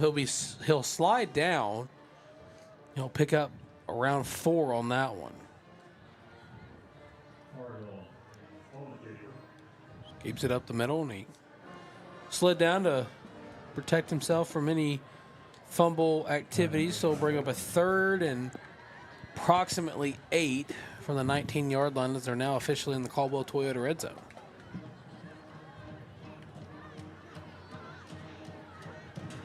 Orgel sends him in motion, throws it. That's going to be caught. So he's met immediately after bringing that one in. That's Bryce Gittens on the reception. He's going to bring up a 4th down for the Bruins, and we're going to see what Coach Lucas elects to do here. Is it's 4th and 2 from the 19. Good concentration there by Bryce to make that catch while he was going to get hit. Offense is going to stay on the field. Gittens in motion.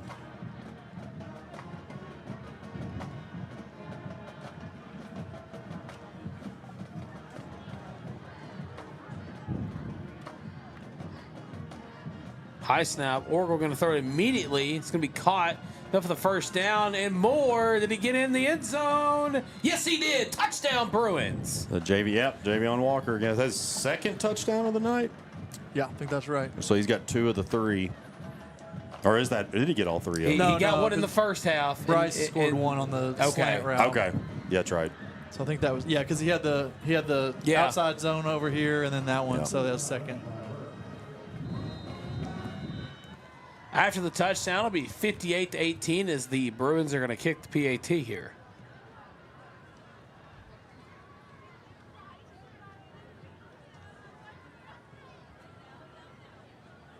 Man short.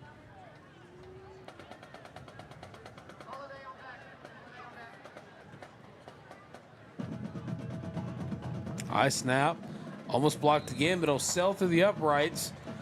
And it's good. So after the touchdown from Walker, our score 58-19 with 9:27 left to go in the final quarter of play. Let me ask y'all one thing. Notice on the play clock down here that they have the down and distance right under that. They got the 1st and 10 underneath that. I've never seen that before. I have not That's either. really cool, though. Yeah. For a quarterback to be peeking up there for the play clock and just happen to maybe see, hey, it's 4th and 1. I thought it was 3rd and 1 or something like that. I thought that was kind of interesting. I haven't seen that either. And honestly, didn't even know. I've all night long we've been looking at it, and I didn't even catch it. Kyle's just been locked into the game.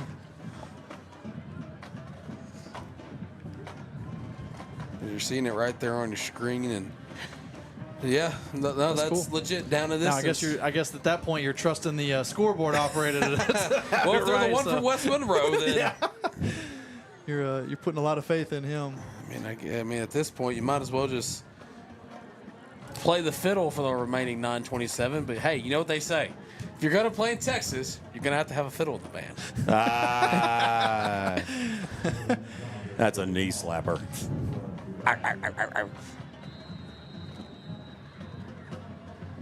So Kyle, I'm going to tell you the backstory on that way as we wait the onside kick here. It's just going to be a little rocket that's going to sail out of bounds. But we were coming up here. I played that song in the car. You have to. And I told Blake that I was going to try to convince one of the players after the first touchdown of the game to do a fiddle celebration. Of course, as the PI reefing penalty flag is unveiled by the white hat that it was kickoff out of bounds, Blake was like, don't do it. You're just going to get him in trouble in practice the next day. So, I was thinking to myself, okay, I'm going to work it in some way. And I'm not going to tell either of you because I want to see you guys break character. Sure enough, you broke character. You got him. You're going to always get me with that one.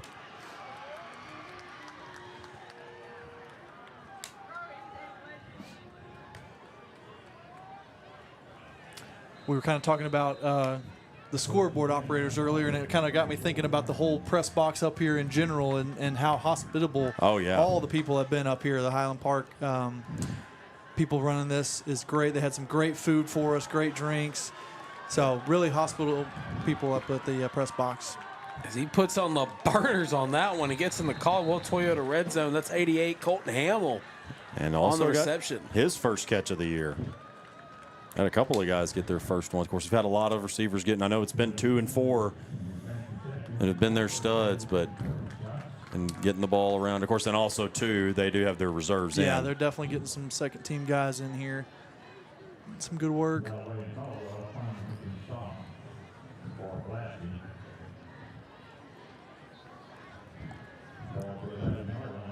So 1st and 10 from the 11. 8:45 left to go in this. It's coming around the outside. Tries to break away from the tacklers, but he won't. Nice job there by Max Burns, middle linebacker, coming through, sneaking through the blocks and making a nice tackle. I believe that was number 28, Caden Reeves on the carry, the 5'10 junior. He's got 2 carries for 5 yards prior to this one.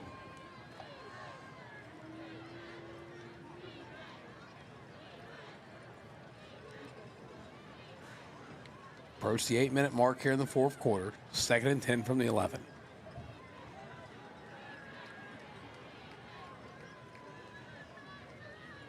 Fake the handoff, throw it. A little behind him, incomplete. It's going to bring up 3rd down.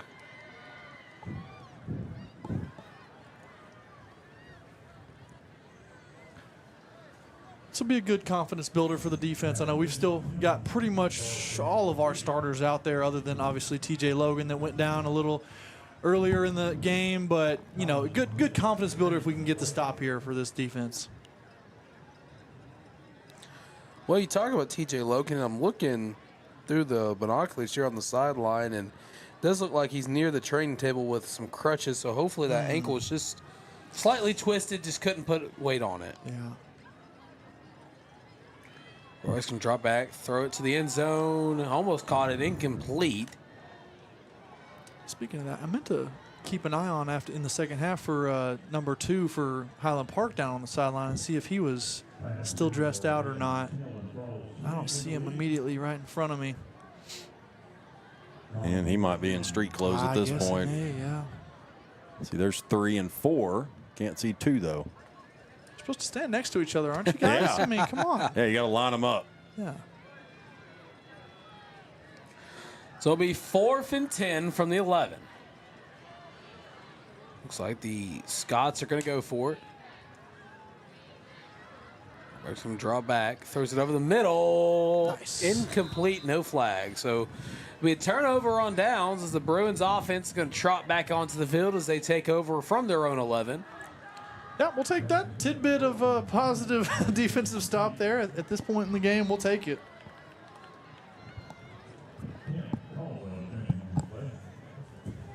Well, got some good college games tomorrow. Let's see, we got Nebraska, Michigan. Obviously, I'll tell you, Arkansas Memphis guys is a really interesting one. So y'all know I'm pretty superstitious, and what's got me a little concerned as far as the Razorbacks go, you know, Memphis in 11 a.m. ABC games, and since 2015 they're like 9-1. Yeah, Memphis is, huh? So yeah, that kind of scares me a little bit. That's a big time rush as he jukes left, still on his feet past the 20. I believe that's Mitchell on the carry. Well, and look, I've got friends that have either went to the University of Memphis or still goes to the University of Memphis, and I recall the game they played against Mississippi State.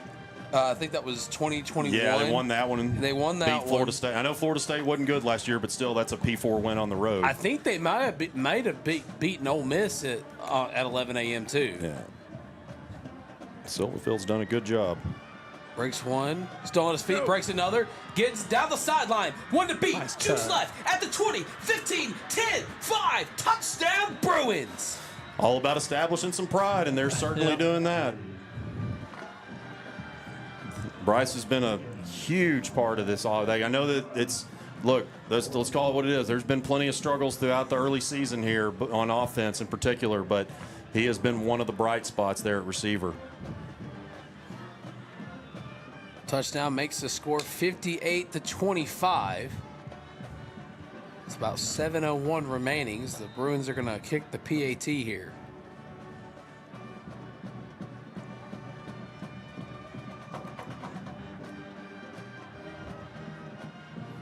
When you were talking about superstitions, I thought you were going to say your favorite underwear was a Memphis underwear or something. You were like, I don't know what I'm supposed to do.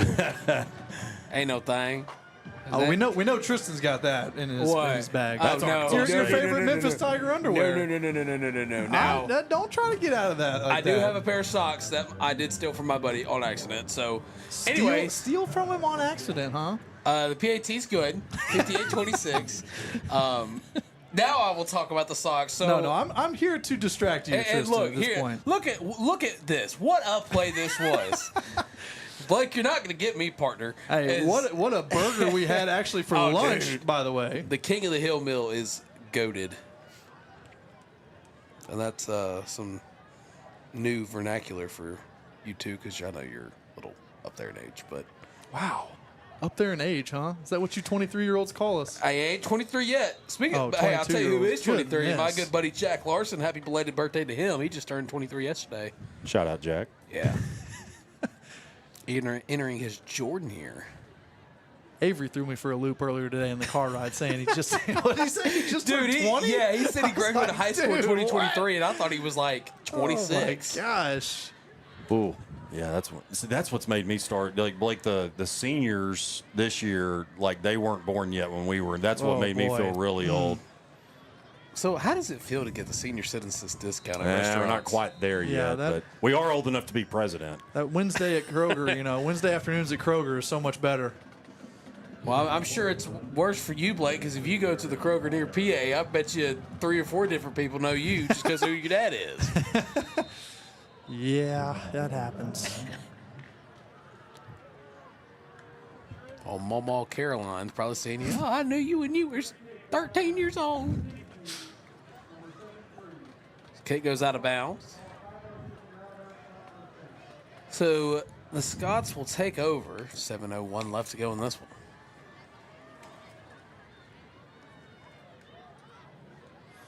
And then you got SEC. I'll tell you, one of the more interesting games there is Missouri and South Carolina, because it's looking like Lenore. I mean, I don't see how Lenore Sellers is going to be 100%, even if he does. But Missouri, I know they haven't really been tested super hard, but they have done what they need to do and then some. Something about when Vandy is good and beating some of these like decent teams is just so satisfying to me. Yeah. They hand the ball off for up the right-hand side. Tries to cheek away, but he'll get tackled. That's ran by number 28, Caden Reeves on the carry. I don't know, for you folks back home, we're kind of going off the script here now that the score is what it is. But I'll kind of toss in, to fill some air here, I'll toss in an old story about Alan Amuamua, assistant coach Alan. Okay. So the time that we came down here in 2015 and we ended up winning, that was him and another O-lineman named Luke Jones. Yeah. It was their sophomore year. They were 2 sophomores. Our quarterback, Lane Hatcher, was a sophomore. Hey, I know that name. And he's Arkansas State Red Wolf for you. Well, it was. Yeah, it was. But we came down here 2015 at Highland Park. We had just lost to them the year before, and I've got 2 sophomore linemen, and I'm like, man, I hope that, thought highly of Luke Jones, but again, hey, you're a sophomore, you're 15 years old coming into this Texas powerhouse. And sure enough, and Allen was kind of be my 6th man rotator. Him and Luke were going to kind of rotate at right tackle and see who ended up doing better.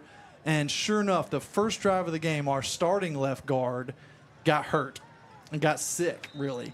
And so I just had to throw Allen in as just left guard. I was like, hey, dude, I know you hadn't practiced a lot, but, dude, you're just going to have to go get it done. And sure enough, so Allen, sophomore left guard, Luke Jones, sophomore right tackle, went in there, and we ended up winning 40-13 somehow. The one y'all lost, that was only like a 6 or 7 point game. I think it was a 2-point loss. And then rolled last year, or rolled the next year. Yeah. 4th and 2 here for the Scots. Just kind of regroup it here for just a moment.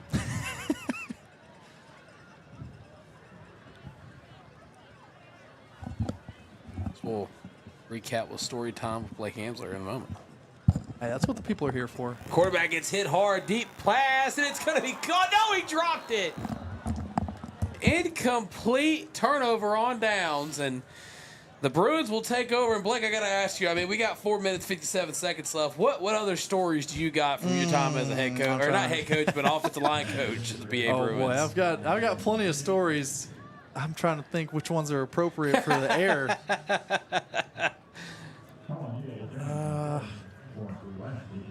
I already told the Allen's mom yelling at him about his homework story on the air a couple years back, but so the PA community knows about that one. I will. Okay, so my story about Luke Jones. So for anyone that is not in the know, I'm not sure how you're not in the know, but Luke Jones ended up being a starter for the Arkansas Razorbacks. Played O-line. I think started for 2 or 3 years. Don't ask me. And so he was an O-lineman for us as well. And that same year, that sophomore year, we were going into the playoffs, and he was our starting right tackle. Sophomore, starting to get some good stuff underneath him, and we were going into the playoffs against. Gosh, I lost my mind of who it was. The snap was fumbled and it was thrown out of bounds incomplete. I think it was Magnolia, but that doesn't sound right. Either way, we were going against his name was Ajim, and he was a defensive lineman that ended up going to the Hogs as well. I think he actually went to the NFL for a little while, but he was a very highly recruited player, and we were going up against him, and that was the matchup. Was Luke Jones, sophomore, going up against this 5-star senior defensive end. And, the whole week I'm just trying to hype him up of like, hey, man, you can do this. Just stick to your technique. We're going to call plays that kind of benefit you and make you look good, all this stuff. And sure enough, the first drive of the game, we roll down there. He's making great plays. We screen the defensive lineman a couple times, get him off his off his game a little bit. 2 or 3 drives into the game, Ajim is just sucking wind. I mean, he can barely stand up because we're moving so fast. And it was just so satisfying. I know that Luke had such joy from that as well. It was just a really cool memory. Orgel steps up in the pocket. Pressure coming in from behind. He throws it off his back foot.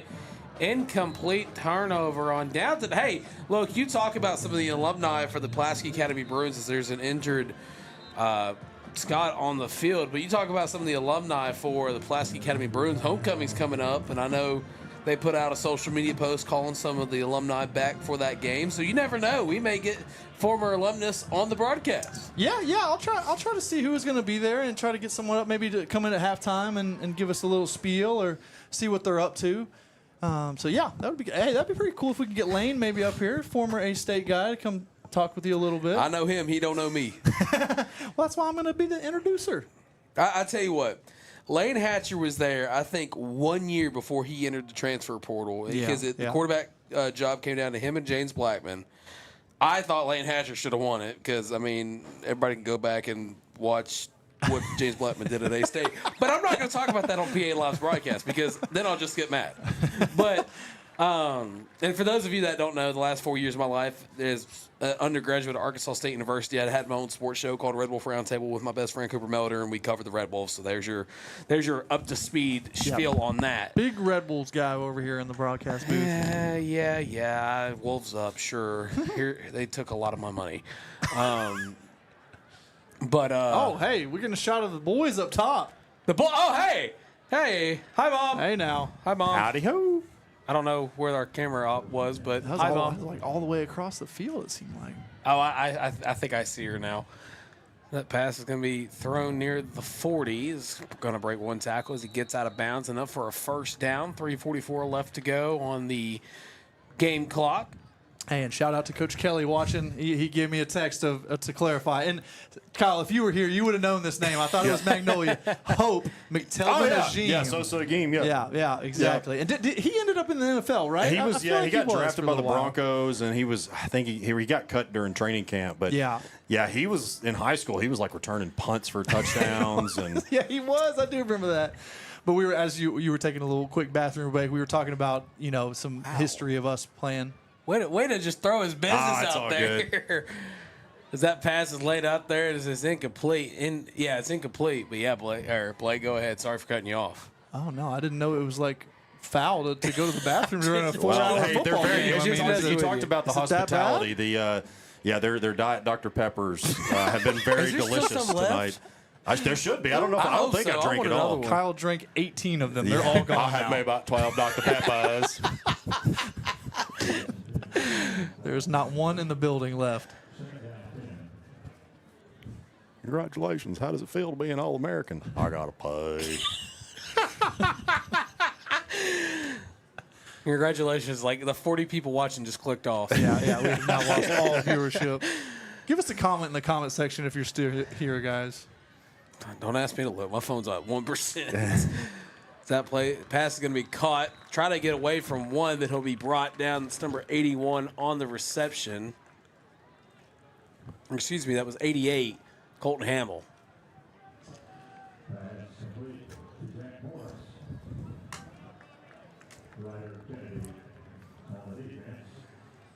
So you said Coach Kelly was tuning in. Yeah, okay. yeah. I guess this game, or maybe they're off. I didn't see them on the field. Yeah, they're off. They're off tonight because they had Whitehall, Rogers, and Lakeside, so they're off and then start conference. Okay. Yeah, that 6A East is going to be fun this year. I know, Benton is the king until somebody knocks it, but Sylvan Hills is much improved. That's going to be a fun league. Yeah, it will. Gonna hand it off around the left-hand side. He'll be brought down near the 10-yard lines. Ran for a great pickup. Or the Scots. That was Luke Danner on the carry.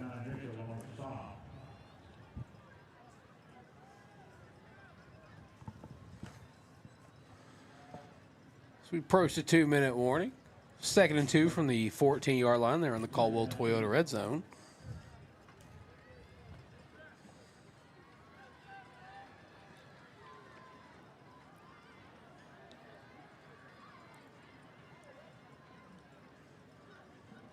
Be hand off once again to Danner. Danner's going to be wrapped up near the 10-yard line, fighting for extra yards. Be brought down. That's going to be how we get to the 2-minute timeout. But guys, it's the 2-minute timeout, and we've got to talk about the Kaufman hit of the game.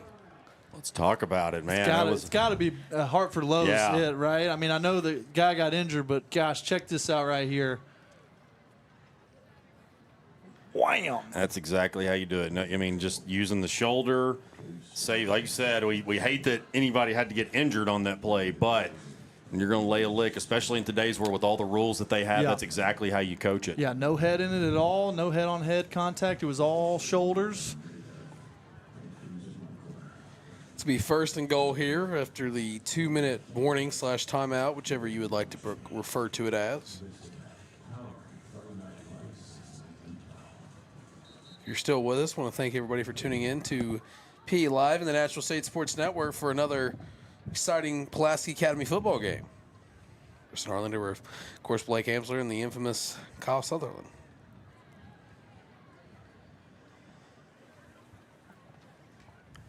Oh, man. Back's getting, I'll tell you, talking about getting old. I feel it in my back. I'm there with you. Ain't no back in my day. Yeah.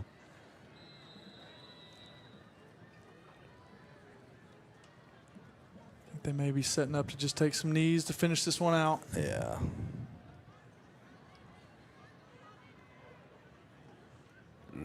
That's what they're going to do. They're going to knee that one. So we're under 2 minutes left to go in this one. Our score 58-26. Well, definitely not the way you want to start the season by any means. Just overall, PA has not seen a start to the season like this in a long I would say time. Probably in the 21st century. Yeah, ever since, Kevin took over in 03, so it was way before that probably that there was an actual 0-3 season. But again, like you said, all that, put it aside, learn what you learn. You've had to change quarterbacks. You've lost a couple players here and there, but it all is a new season, conference play, and that's what matters for the playoffs like we talked about. So it's going to be another kneel down as we approach the 1-minute mark left in this one. Yeah, and Blake, all this really is it's just going to show it on the record. And look, I'll say it again. There's plenty that you could point at that has to be fixed, and obviously you hope that TJ's okay moving forward, and just trying to get some of these bumps and bruises taken care of before you get into conference play. I'd rather get North Little Rock now than later on, because I really think that look, it appears based on what Tristan was with the score update earlier that they are going to get their first win tonight if that game hasn't concluded already. But I think that both of these teams, you're going to see, both North Little Rock and PA, you're going to see a better version of them as the year goes along. Yeah, Coach Boulding definitely going to keep on them and get them better throughout the season. Well, they're going to send both teams to the sideline, and that's going to be how this game concludes, as we're going to wait for the final 000s to show on the board.